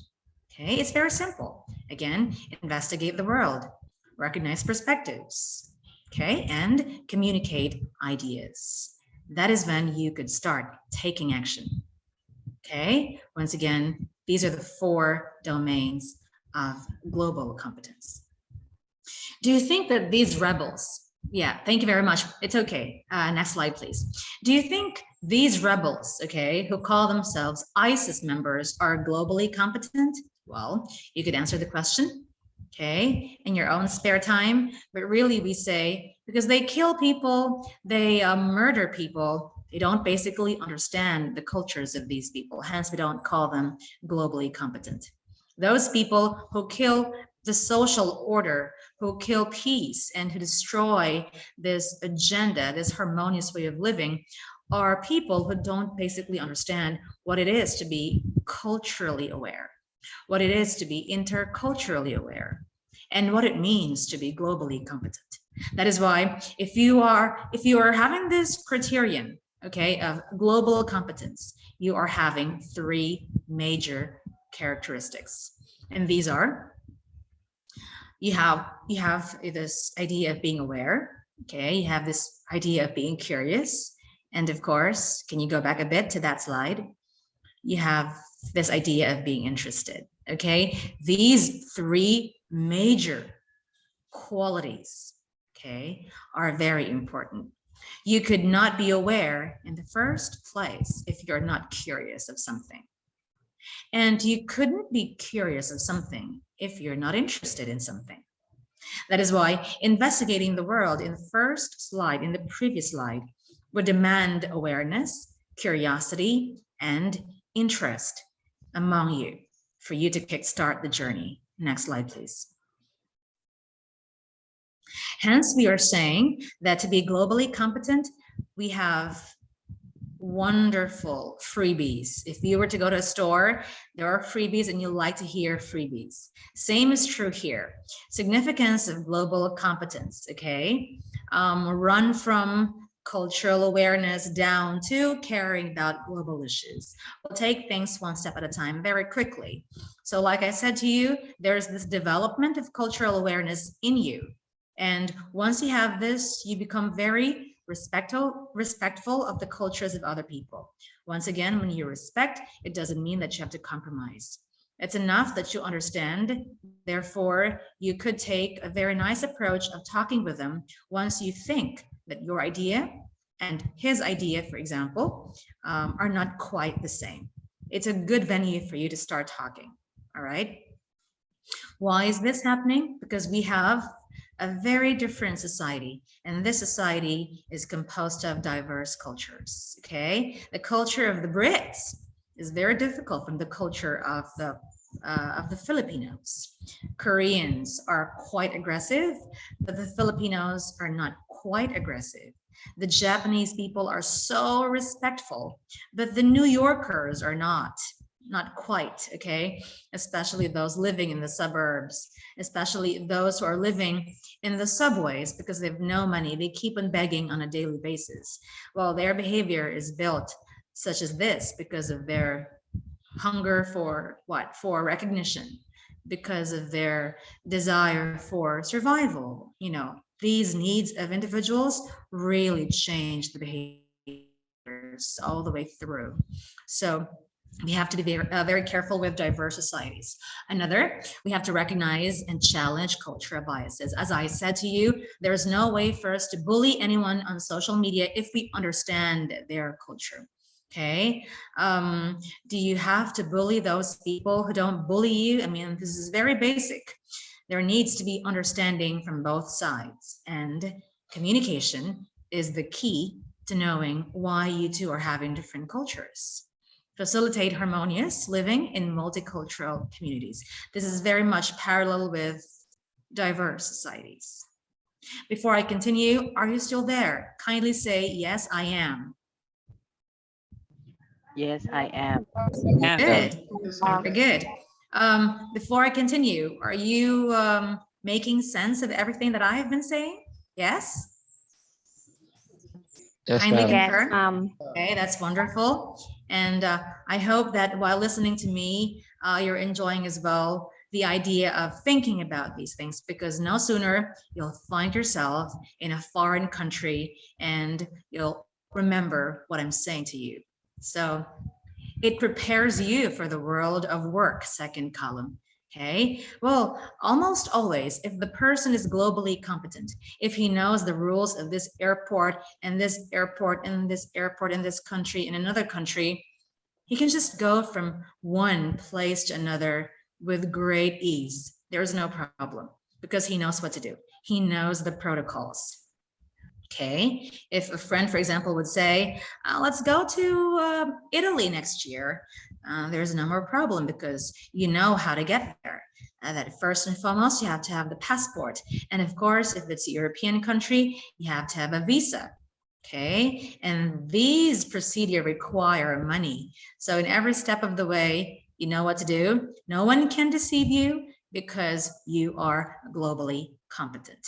If your friend would say, oh, we'll stay in this place, in this particular neighborhood, but because you're globally competent, you would say, no, we don't, because this area, as I researched, is very dangerous. See, you could be giving precautions to your friends who are not quite knowledgeable about these. You build trust in diverse teams on global scale.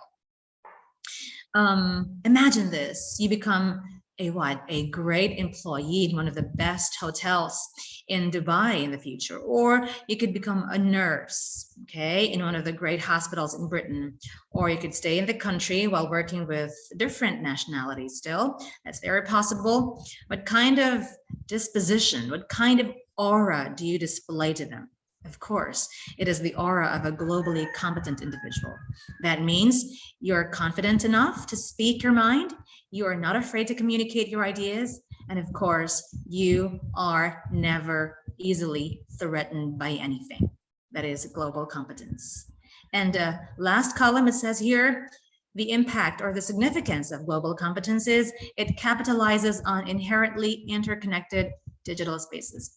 Can you imagine going to a certain country and you don't know anything about cell phone, computer, and making online appointments, making online bookings, confirming your bookings, etc., buying your tickets online, etc.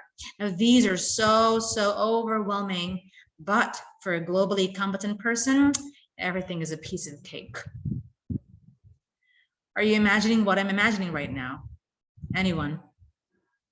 Just say yes or no. Yes, ma'am. Very good. So do you think that going somewhere is very difficult if you don't know anything about the online world? Yes, ma'am. They're difficult, right? Yes, madam. Yes, madam. Okay. So at this point, are you encouraged to explore these digital spaces, especially when you travel? Yes? Yes, ma'am. Yeah, that's wonderful. A confirmation. I love hearing those confirmations.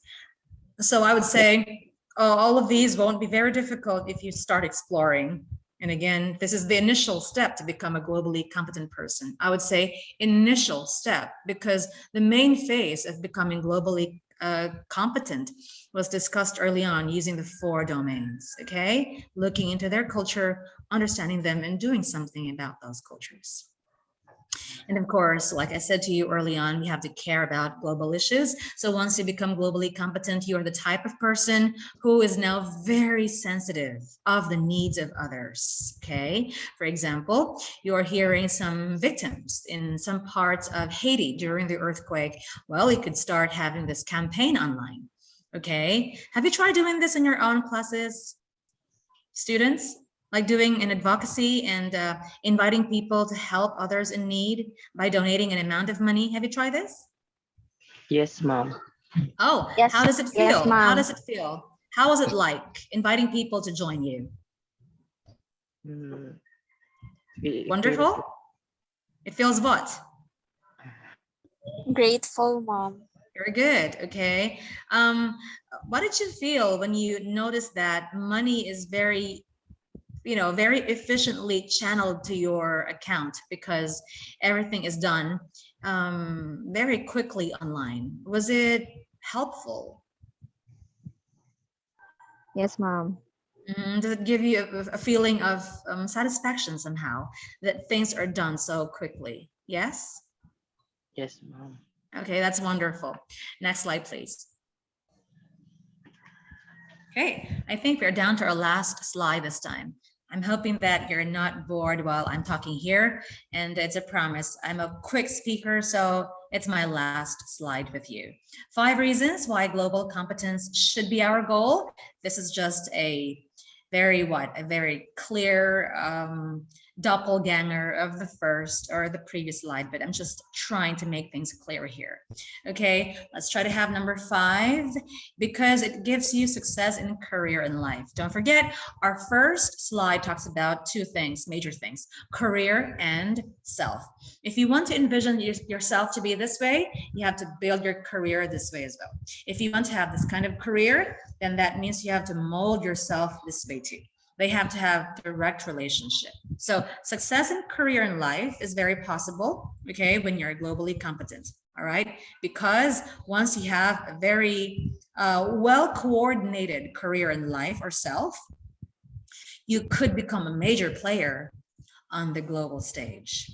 Okay, 4th, it says here, global competence integrates knowledge of the world and the skill of application. That is why some of our students who had gone to the 5-star hotels in Thailand, when they got back, they relayed their experiences and they are sought by great companies in the Philippines because they had been with great people in the field of, for example, hospitality management, or some of our students who were sent to Holland for their horticulture internships. When they got back, they shared their experiences and they were very satisfied relaying their wonderful knowledge and insights gained from their industries, say in the Netherlands.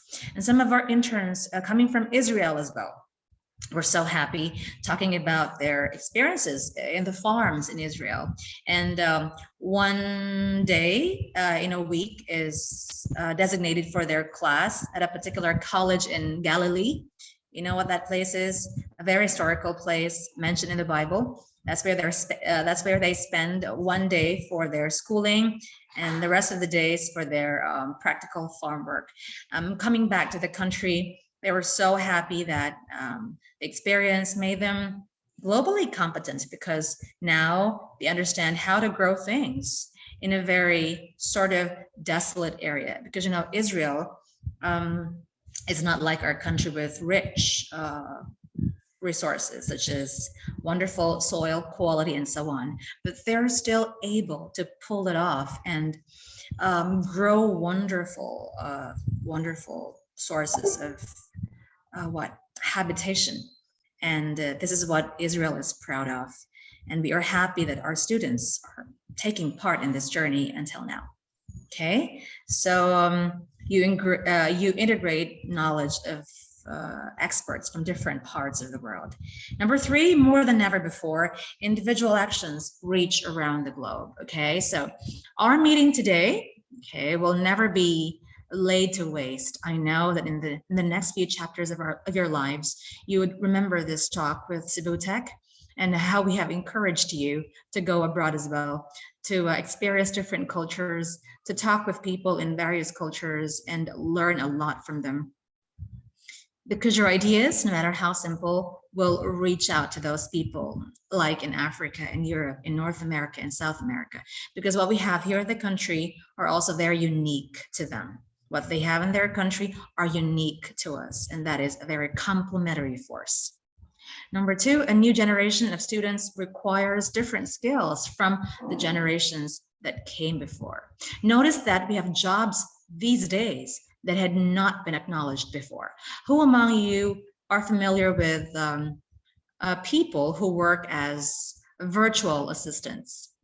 Do you have some friends who work like them? Yes? Or have you heard of virtual assistants before? Yes? Please confirm.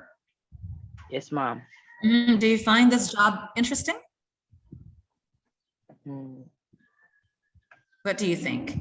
Interesting job? Yes, ma'am. Yes, ma'am. Very, very good. Very interesting because you're going to be what? Posting ideas on a particular account, and you are managing the account of one person who's so busy. And so in lieu of that person, you are doing his job and you're paid, and that is a work from home basis. So that's wonderful. So number 2 stresses on the different jobs that will be opened in the next few years of our lives if we're still alive, because technology never stops evolving. You and me never stop thinking about new possibilities. So really, if you're globally competent, you're one with those people who do not stop thinking on what things could be done for the benefit of society. And indeed, if you have social media, this really benefits everyone because we could contact anybody at a snap of a finger. At one swipe, we can communicate with someone else in the farthest part of the globe, on the other side of the planet. And number 1, global competence is the toolkit. Okay, it is a productive toolkit that ensures what? Ensures success in life. It allows us to what? Meet the problems and opportunities of the world. Okay, well, this is very difficult a task. It's like you're Superman or Wonder Woman because you will meet the problems of the world. But really, if you look into it, you are doing it right now. You are facing different challenges, but despite the challenges, you have, by God's grace, overcome them. Have you overcome these challenges these days? Yes? Let me hear a yes, please. Yes, ma'am. Despite the struggle, you're overcoming them. Okay, that's wonderful. Do you love the idea that despite the struggles, you're overcoming them? Yes? Yes, ma'am. Yes, ma'am. Yes, ma'am. Wonderful. Okay, so with all those 5 things, I know that you'll be more encouraged to take the next step forward in your career, and don't just settle for less. Okay, you have to take big leaps after taking the small ones. At the end of the day, those people who have been given the responsibility to act upon something will have big rewards as well. One of those rewards is to be globally competent. I hope you're learning a thing or two about my talk this afternoon, and I'm so glad that you interacted with me as well. It's a pleasure having you. So thank you very much. Glezo? All right, thank you, Dr. Megan, for You're speaking. welcome. For speaking the importance of a globally competent individual in today's world. And in this period, we will be entertaining questions from our participants. And if you're too shy to speak, you can write your questions in the chat box and I'll be happy to read them all. Or you can raise your hand using the reaction button found in the Zoom room so that it can be acknowledged. Okay, any questions from our participants, from our students?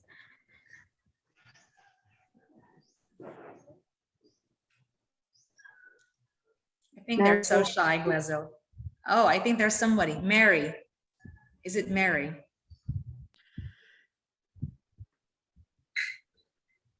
Or you may freely call their names, Glezo, so that they would love to hear their names and perhaps they could be encouraged to ask a question. Go ahead, Glezo. Yes. Sure, Mary, are you acknowledged? If you have something to say or questions, clarifications, okay, go. You can have the floor. I'm sorry, I was about to say none so far, Mom. Okay. But yes, Mary, Glezo has given you the floor. Do you want to say something, like some rejoinder, your reactions to whatever you have listened to this afternoon? If not a question, just anything you want to say. Come on. I know you want to say something. Go on, Mary. Hello, Mary. Can you show yourself, Mary? I want to know you more.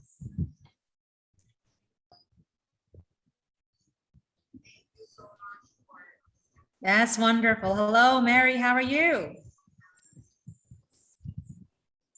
I'm good, Mom. How are you doing, Mary? Are you okay? Yes, Mom. Have you been enjoying our talk this afternoon? Yes, Mom. Oh, that's wonderful. What do you learn about Dr. Galindo's talk early on?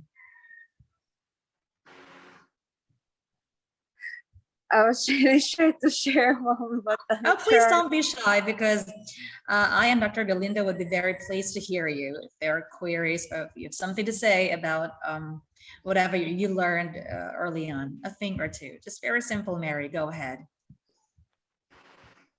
Wait, Mom.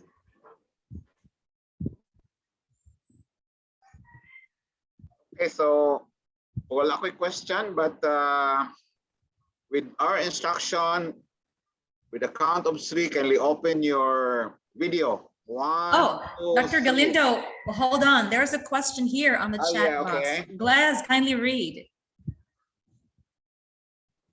Okay, to Ms. Megan, what are your advices to the students of having a hard time on making decisions about their career? Oh, that's a wonderful question.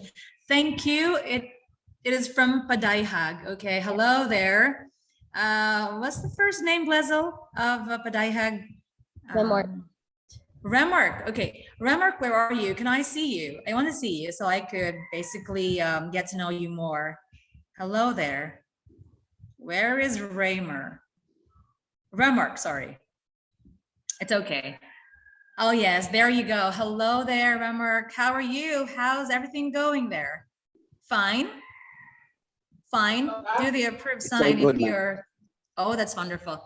That's a wonderful question you got. Yes. To respond to the question, Remer, I would say that if you're having doubts about your career now, you have to, okay, we do the protocol. Your school, of course, has a guidance counselor, and they are mandated by the university to guide students, okay, in terms of career pathing.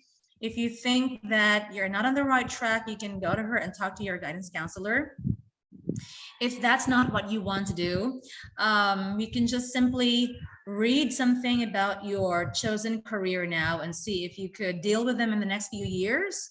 But if you think that your heart is so far from what you are taking right now, I think there's really a need for you to go back to your passion, or to choose the one that you are so falling in love with, because you can't fall in love with something that you don't like, right?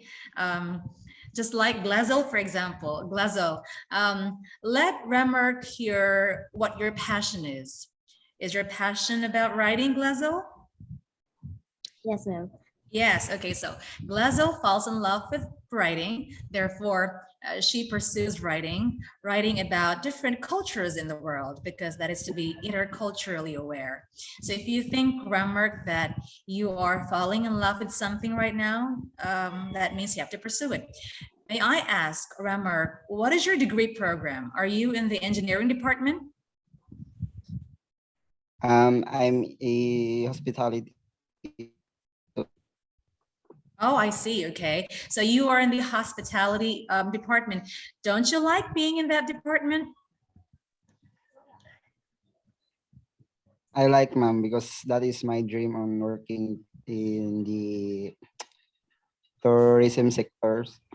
Okay. So what is your doubt about? I mean, what specific element in your life right now are you doubting about?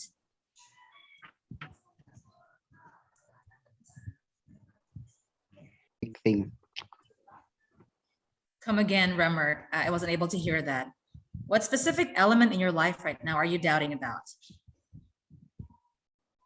Because of this happening in like. You mean the pandemic, Remark? Hello, Remark. You mean the pandemic? Back to our industry. Okay, so I'm thinking of Remark's idea now, despite being cut off. He is asking about this current circumstance, okay, that impedes a lot of students to pursue their dreams. Well, all I can say is that I think a lot of industries now, are back in business, and they are still imposing the IATF protocols. But I think, Remark, we really have to follow them as much as possible, because that is how we keep things intact, and that is how we move forward without risking our health, et cetera, et cetera. So I want you to pursue your career being an HM advocate. I mean, you can do that, and you could land a good job in the future. Okay, Remark, I hope we are responding to your question, despite the circumstance of a low signal. Another question from Mary. Okay, please go ahead. Okay, wait. Sorry, if this is kind of late. I would like to ask for some advice about how to know if I am passionate enough for my choice of career. Okay. All right. So this is really a difficult question, right? How do you know if you're passionate enough for the choice of career? Well, let me respond to you based on my own experience, okay? I hope you can learn a thing or two from me. Being the director for internationalization and ASEAN integration, I think I am in this very, very challenging position, because it's very important for me to be talking with different people from different parts of the globe in different time zones. Can you imagine that? There's a meeting at 1 a.m. and then at 2 a.m. and at 3 a.m. and you're juggling things now before you head to your work in the morning as a professor. So I think that alone is very taxing. But at the end of the day, I don't feel negative about it. I'm all the more challenged to be getting on with my job the next day, because I know that it is what I like. So the indicator there is, I don't grumble. I don't feel negative despite the pressure. That is my indicator that I'm very passionate about it and that I'm so in love with it. Because had I been not in love with it, I would probably seek some change in designation, but I don't want any change. I love this designation because I want to meet different types of people from different parts of the globe. I want people to be landing good jobs in the future through my office by God's grace. And like Dr. Galindo said early on, through Erasmus, we could explore the rest of the world. And that is a great privilege. And I think that is one way of knowing that I love what I'm doing. Did I respond to that question? Who was that asking the question, Glazel? It's Mary Jasmine, ma'am. Mary, did I respond to your question? Were you getting something out of it? Please say Yes, yes ma'am. or no. Thank you. Yes, Thank you. ma'am. Thank you. Thank you. Thank you, Mary. I think there's a question for Dr. Galindo. Oh, that's a friendship right there. Kindly read, Leslie or Dr. Galindo. Okay, good afternoon. Okay, so can you hear me? Yes, sir.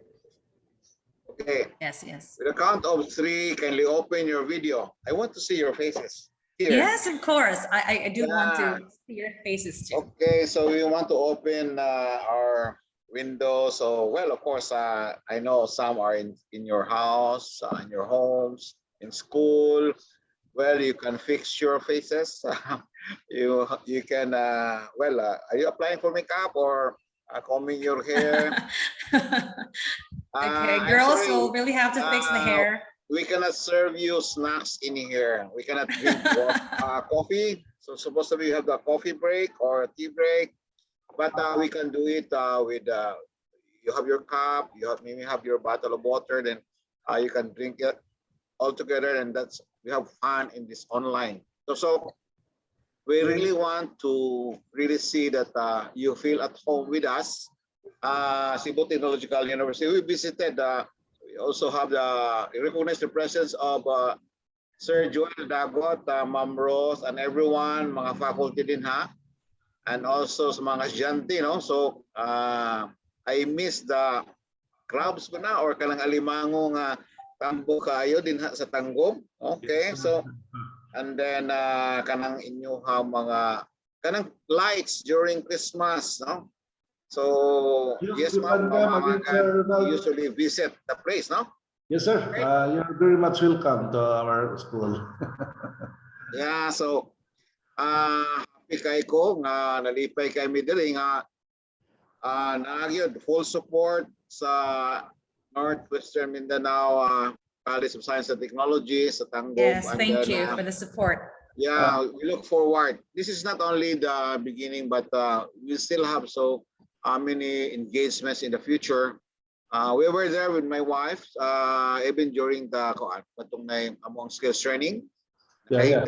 Sa kuan sa Tanggom, no? So, and I really miss that place. Hopefully, connected naman mo sa Picas, sir, di ba? Yes, sir. Nahuman na ba ang kuan? Bridge din na? Padulong sa Atbang? 1 year more, sir, accordingly. Okay. So I hope everyone there feel at home, dili maulaw, bisan kuan ani na diri sa kining ato ang online na may uban murag naulaw kani mag-open sa lahang video. Maulaw na Tanggom, sir. Yeah. And then we really want to see to it na although some may be finishing their courses, but the pandemic will not stop us from delivery of these course services. So we want to feel you. I know we have the gap. So on us, university, we want to fill the gap. I do not learning disruptions, but there may be some negative aspects din sa pandemic, but I know there are even opportunities. Others learn on how to earn a living during pandemic. Learned a lot. They were able to travel abroad online. Okay, online. And then wala may borders, and attended some trainings, and they got some international certificates. And this one is one of those activities internationalization. So, question: kindly raise your hand to the reactions. Kinsa may dunay passport diri? Kinsa may nanay passport? Okay. So you may raise your hand or thumbs up kung naabay passport. Na. And then with that, usa na siya sa internationalization ng mga aspect nga ma-consider nato kung kaso kung i-hire ka karon, and then okay, you can travel. Then question, uy, wala mo kay passport. Then ang pangutana, kinsa may nakasakay ng eroplano diri? Ang tanan ba nakasakay ng eroplano? So, wala pa sir, amo bus. Wala pa. So question, unsa man og mosakay og eroplano? Unsa may buhaton? So Pag yun, sir, kay di ako yung nasakay aeroplano, akong ibilin ako ang chinilas pagsaka sa hagdanan, kay ibilin man chinilas pagsaka sa hagdanan niya. Pag abot sa Manila, halawa na kay chinilas, nabilin na di ay. Okay, so it would be a joke, but mauna ni siya nga, especially during COVID, first, aside from your airfares and tickets, pangutanon nyo ka nga, fully vaccinated ba ka? Mauna question. Sunod, doon na ba kay ticket padulong sa Manila? So kung ibutan to padulong sa Manila, Usamis at sa Usamis, Cebu or padulong makas Manila. Sunod na doon na ba kay birth certificate or ID, no? So money pangutana, and then apil na ng allowance mo din ha, no? And then with that, that is kung local and or domestic imong flights. Question is, saan na ako paggamit sa comfort room dito sa puan, sa aeroplano? Lahi ra bang comfort room sa aeroplano? Dili ra ba nga kasagaran sa comfort room, di ba? Na balde, na kabo, na tubig. Wala na. Wala, mangita ang tubig dito or kabo. Wala na. Kay i-push ni mo, air naman ang mo flash. So lain na siya, no? So there are instances katong wala pa kasakay. Well, of course, you can see all the YouTube, mga upload. So, one way of internationalization is, well, we want to really to fill gap, especially if you will be talking to others, and then other than Filipinos, and then mindful po ta sa gestures, sa actions, and even ka nang mag-share ta sa ato ang card. Kung na kay card, no, kanang may business card, share na nimo. And then ang greetings, importante niya. How they really appreciate things and how to say thank you. And then say good morning, good afternoon, and so on. So, yan na napita. And even, kanang mga onta using chopsticks. Ang tanan, kibalo nang magamit og chopsticks? Dili pa. Yes, sir. So, siguro naanad to o gamit og barbecue, di ba? Ang barbecue, tuhog mo na sa saging, kaonta. Nga karon kay og muadto ka sa uban nga country, wala may tinidor, kutsara, wala chopsticks man ni natin, really usahay kung wala mag-practice, kinamot na lang nyo or imuhan lang i-barbecue, itungsok na lang bula-bula nimo, ituhog na lang, i-target na lang nimo, no? So we learned on how to use the chopsticks, and then other than that, uban pang mga kanang mga table manners, especially kung mga una, and then sa pud ana ang unsa pa sakay sa elevator or kinsa ang priority, so apil na sa ang pag-consider din handapita. So daghan ka mahibalaan, no? Ang usual, mutan-aw po ka sa ilang culture. So before ka, in kaso mo adto kag Japan, mo adto kag Korea, mo adto ka og Thailand. So mo basa sa ka, imong i-search sa sila unsa man ang nasa Thailand. Unsa man ni? Akong experience, naglisod ko og adjust sa Thailand kay ngano. Ang tanan halos menu dito. Halang man. Halang tanan. So pwede ka siguro mo order pero walay sili. Pero ilan na mo sili. Halang man yun ilaha. So siguro kanang ang juice na lang siguro ang dili alang. So ako alin na is, well, nagbalon na kung ipadalaan mo ko sa akong wife o sardinas, skyflakes o uban pa. So medyo you long for sardines and even inunon or tinola. Wala man dito. Naa dito halang. So and then kung rice, kung sa gimix siya, may pagkahilo, no? Halang gihapon. And then, we have to adjust. So we learn on how to eat ilang food and then test it. And then, of course, you will be looking for our food. Even the preparation sa mga kanang ilahang snacks. Ang atuwa diri kung snacks no naanad biyata og dagko ang butad. Kanang bitang may mga sandwiches, kanang saging dagkwestanan or kanang kutsenta or palitaw na gihapon na dito malagkit pero ang pag-serve niya burag cubes, pero nindot tanawon. Kay balo man siguro ang mga hospitality management nga mga students ana nga how to really package ang imong snacks nga nindot siya murag lami siya tanahon niyo kung pauno na. Okay, so you may have other questions. Please raise it in this virtual floor. Si Ma'am Magan and for me will be answering it. We still have time, no? Okay. Dili, Yes, yeah. Okay. Dr. Sige, Galindo, open I think there's one, right, Gles? We have one also unresponded to early on. Yes, ma'am. Question from Hyacinth May. To Dr. Megan, what are the things or advices that we should always remember in order to be successful in our chosen career? Hello, Hyacinth. Good afternoon. I think, as I said early on, becoming successful means being able to know what is global competence is to our lives. And we couldn't be really assured of our success if we are not willing to understand what other cultures have that we don't have. Because if we think of a win-win situation, then that means we have to understand what they think is okay, and we kind of match it with what we think is favorable.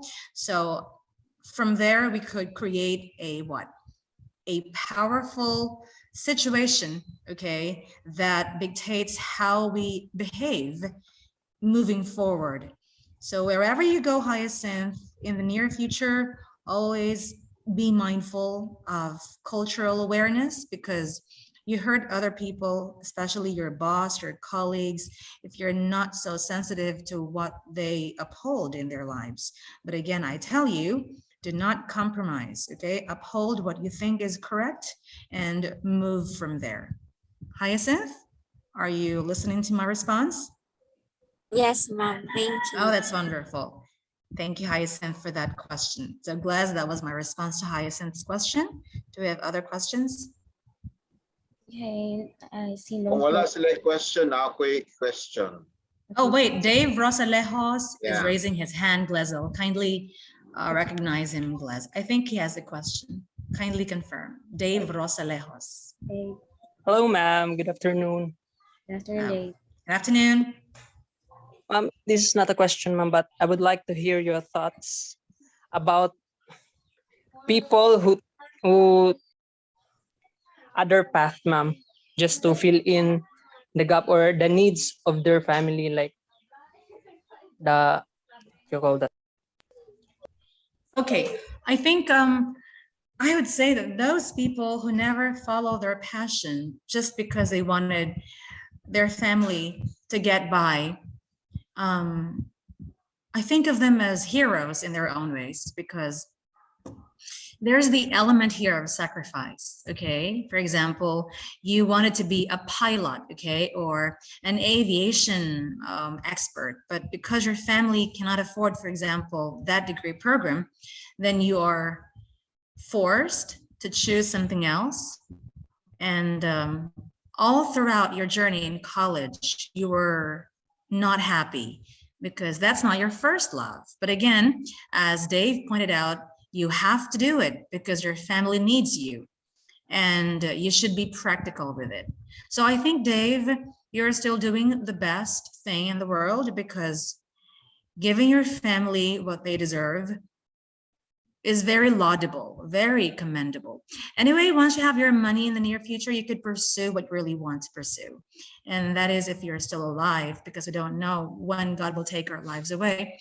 But that is a great motivation, Dave, that you could pursue whatever that is in the near future, using your own money now. Thank you very much, ma'am. Well, why, Dave? Are you having the kind of dilemma now? Maybe.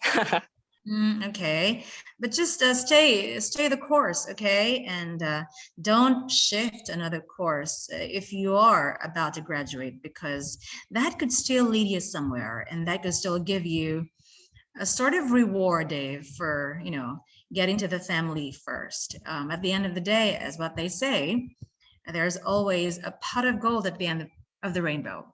And for those who sacrifice for other people, there's always something for you at the metro, Dave. Dave, do you hear me? Yes, ma'am. All right, that's wonderful question. Thank you for raising that question. Glazel, back to you. Maybe Dr. Galindo has something to say as well regarding that question. Okay, I would like to raise this question to anybody in here in this Okay. virtual floor. So when you climb the stairs or climb the mountain, you will use what? Parts of your body. You use your Feet. feet. Feet. Okay, that's good, no? Thank you very much. That's a real answer. Now, okay. Use your feet. Now, if you use your feet, well, of course, you strive, right? Especially if you're climbing the highest mountain or that elevated space or the stairs from ground floor to the fourth floor. So you need your feet, but you strive.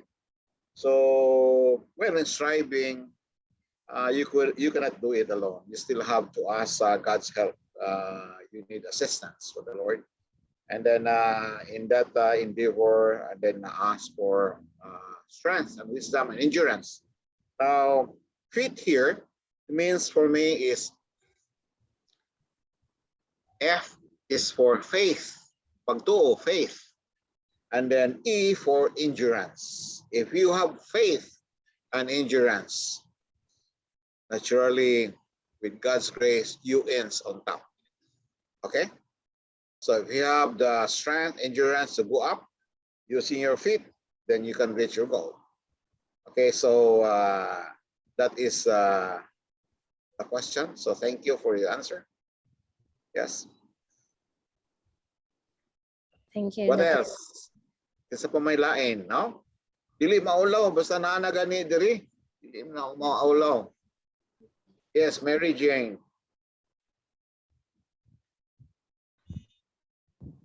Hi, sir. Good afternoon.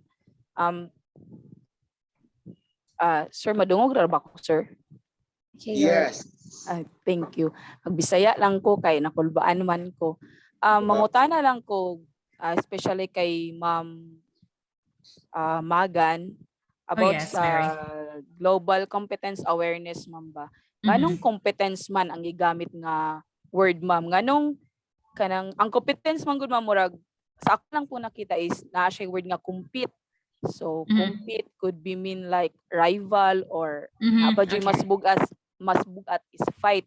Nganong compete man, ma'am? Nganong dili man other word like mo engage lang ta or mo involve lang ta, nganong compete man nga murag mo mean man siya nga fight against ana siya, ma'am ba?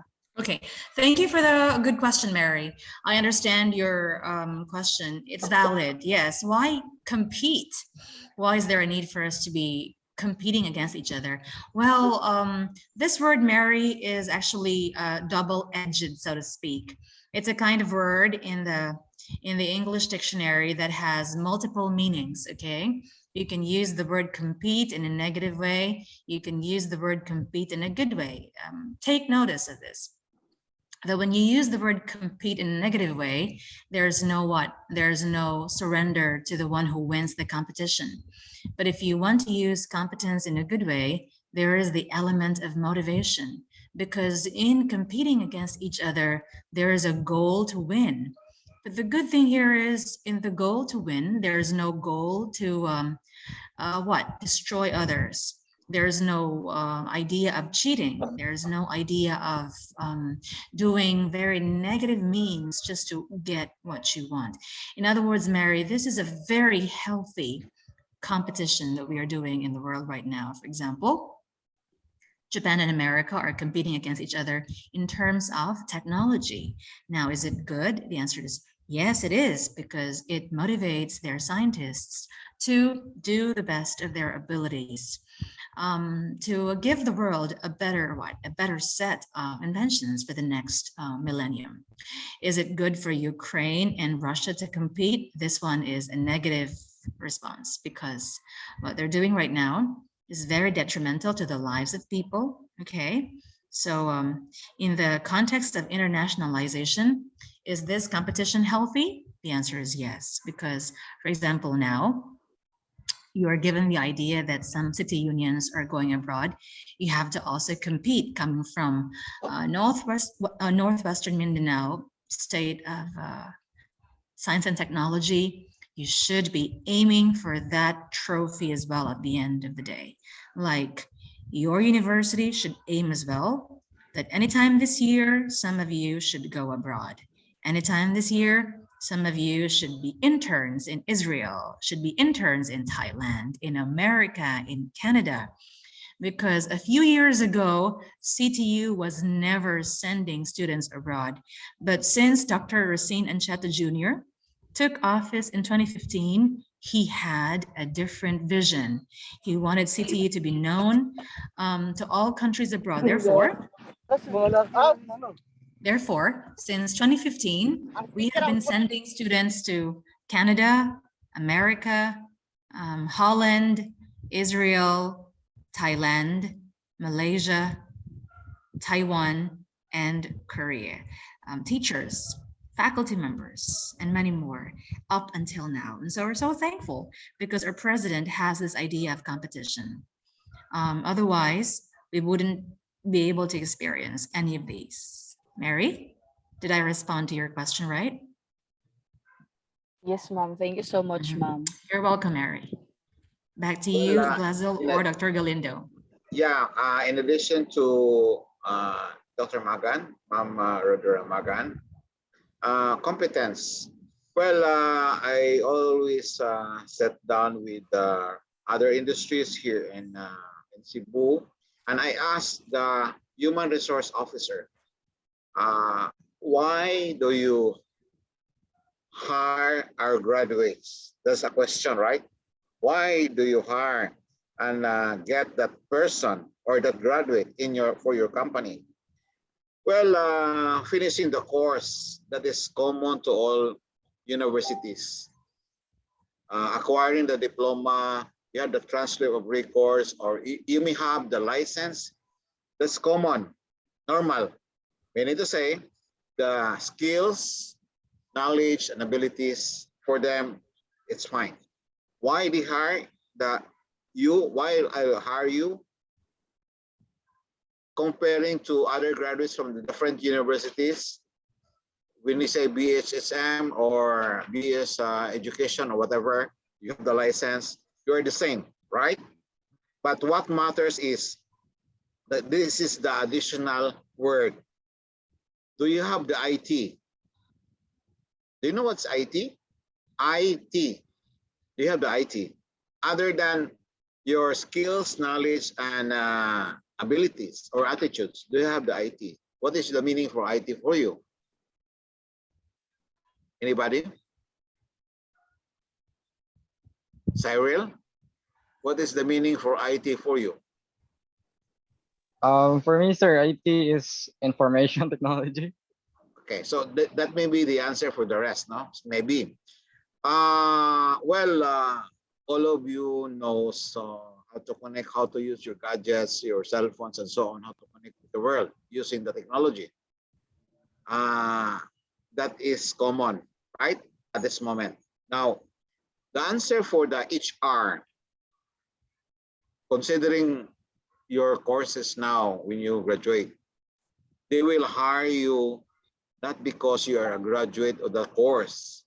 You have the diploma, you have the transcript of records, but comparing to the rest of the applicants, they hire you, Cyril, because not of IT, the information technology, no, because of your impressive talent.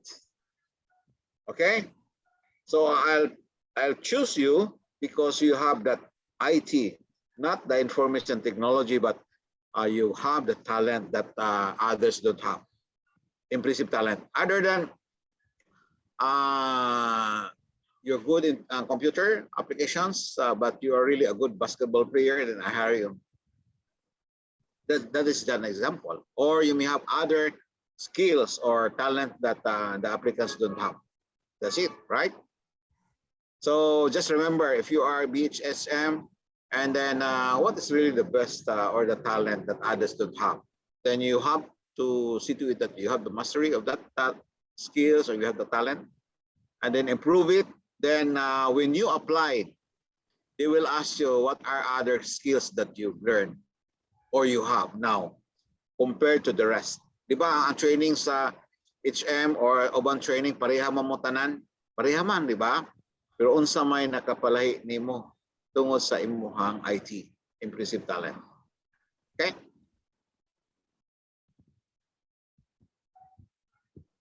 Thank you. All right. Are there more questions from our participants?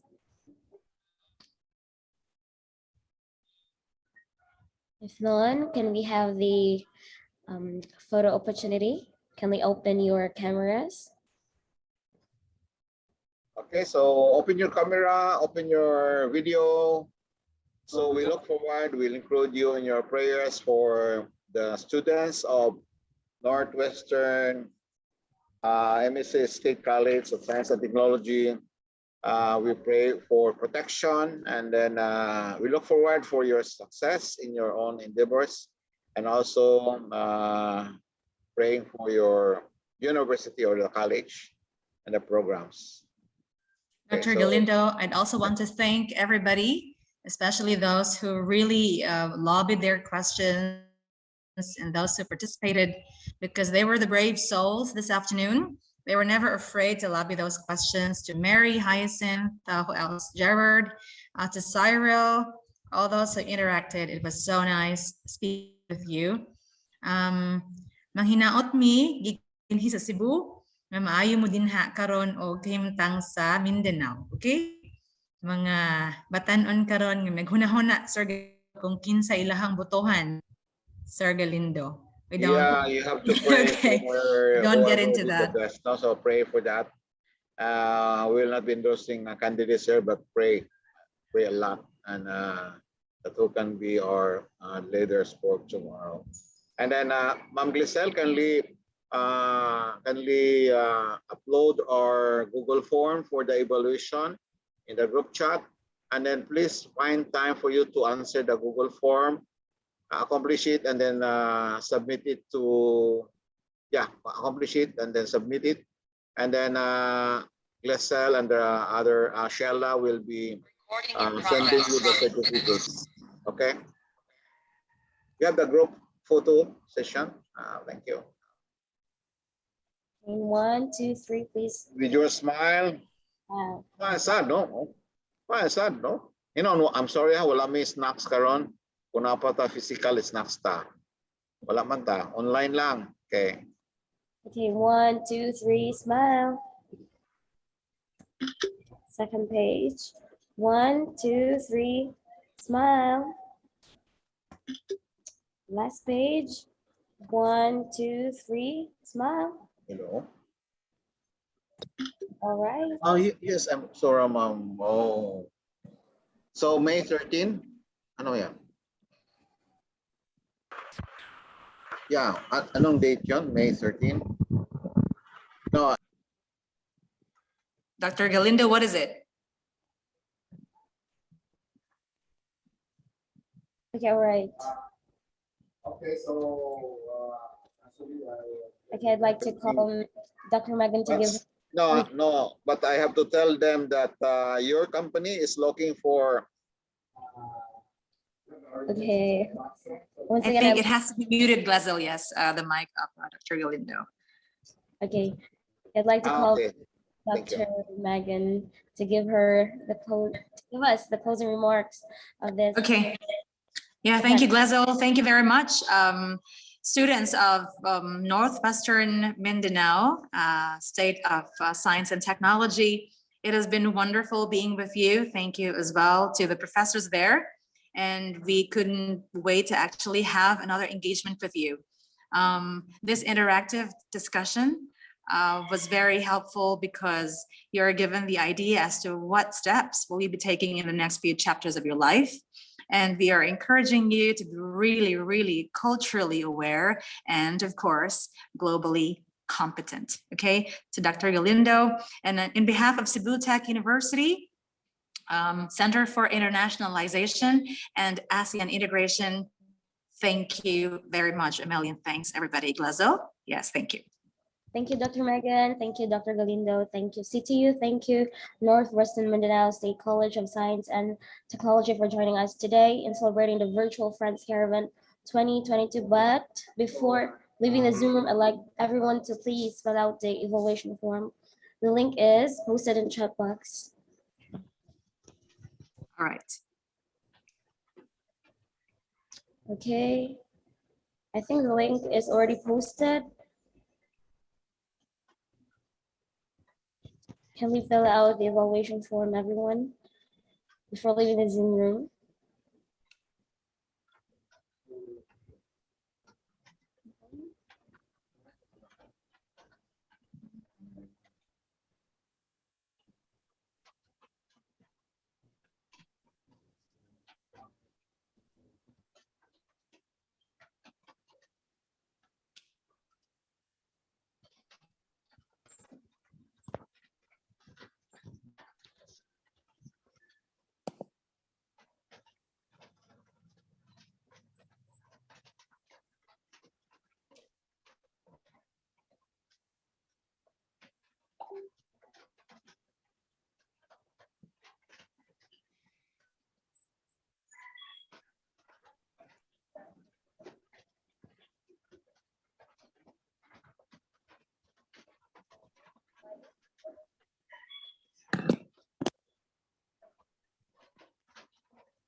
State May music dahil, may sound na.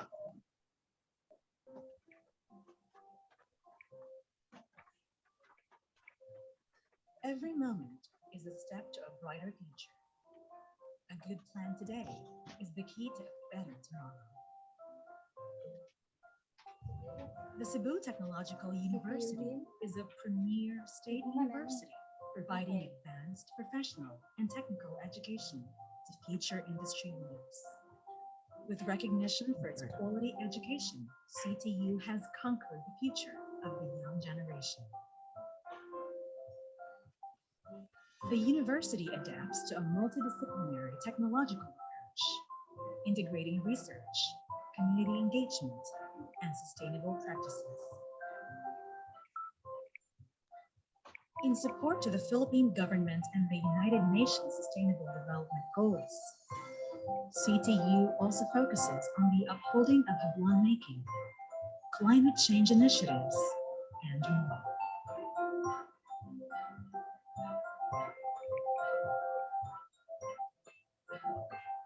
With engineering as its flagship program, CTU seeks to produce scientifically and technologically oriented professionals, grounded on the values of effective management of resources and inclusive development.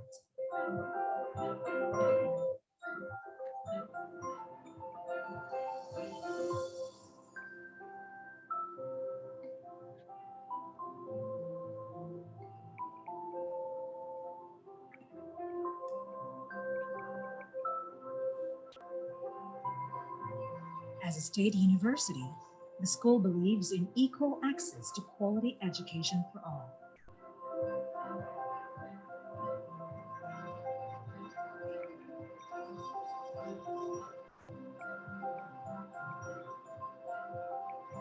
With 23 campuses across Cebu province, CTU provides progressive and immersive learning environments for its students.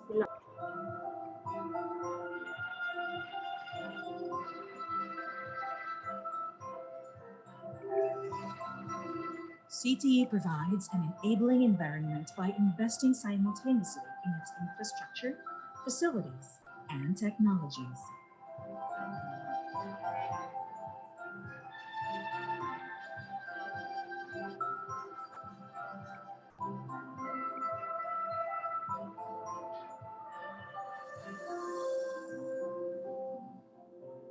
At CTU, we aim to help students achieve their full potential to become responsible stewards of the future.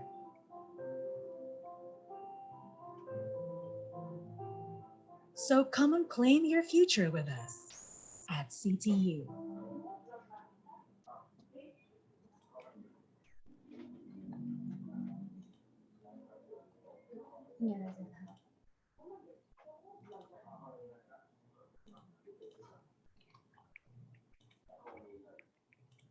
Kasihan. Suga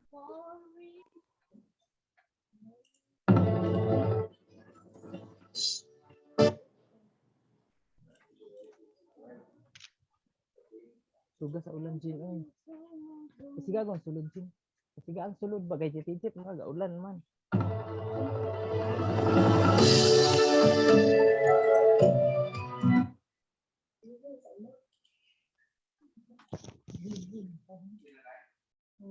Sir.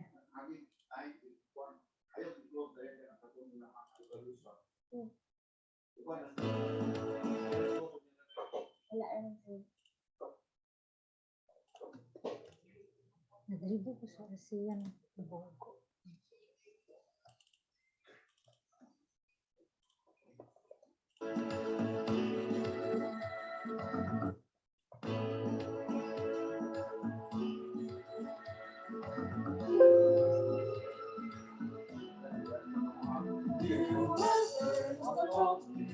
Come with us,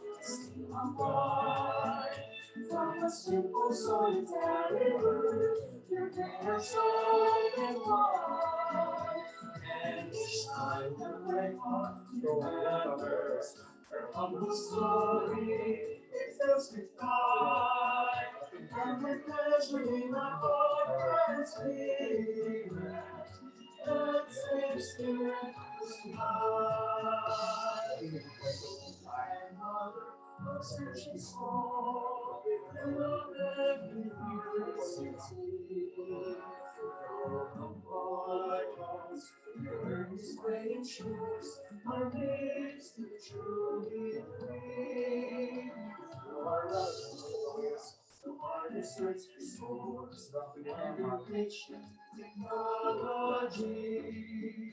We will march at the front in the war against one. Make thine heaven, let this be. Make thine heaven, let this be. And onwards, not searching, regardless, is there our course. From a simple, ordinary hope to great romantic force. Learning, set out.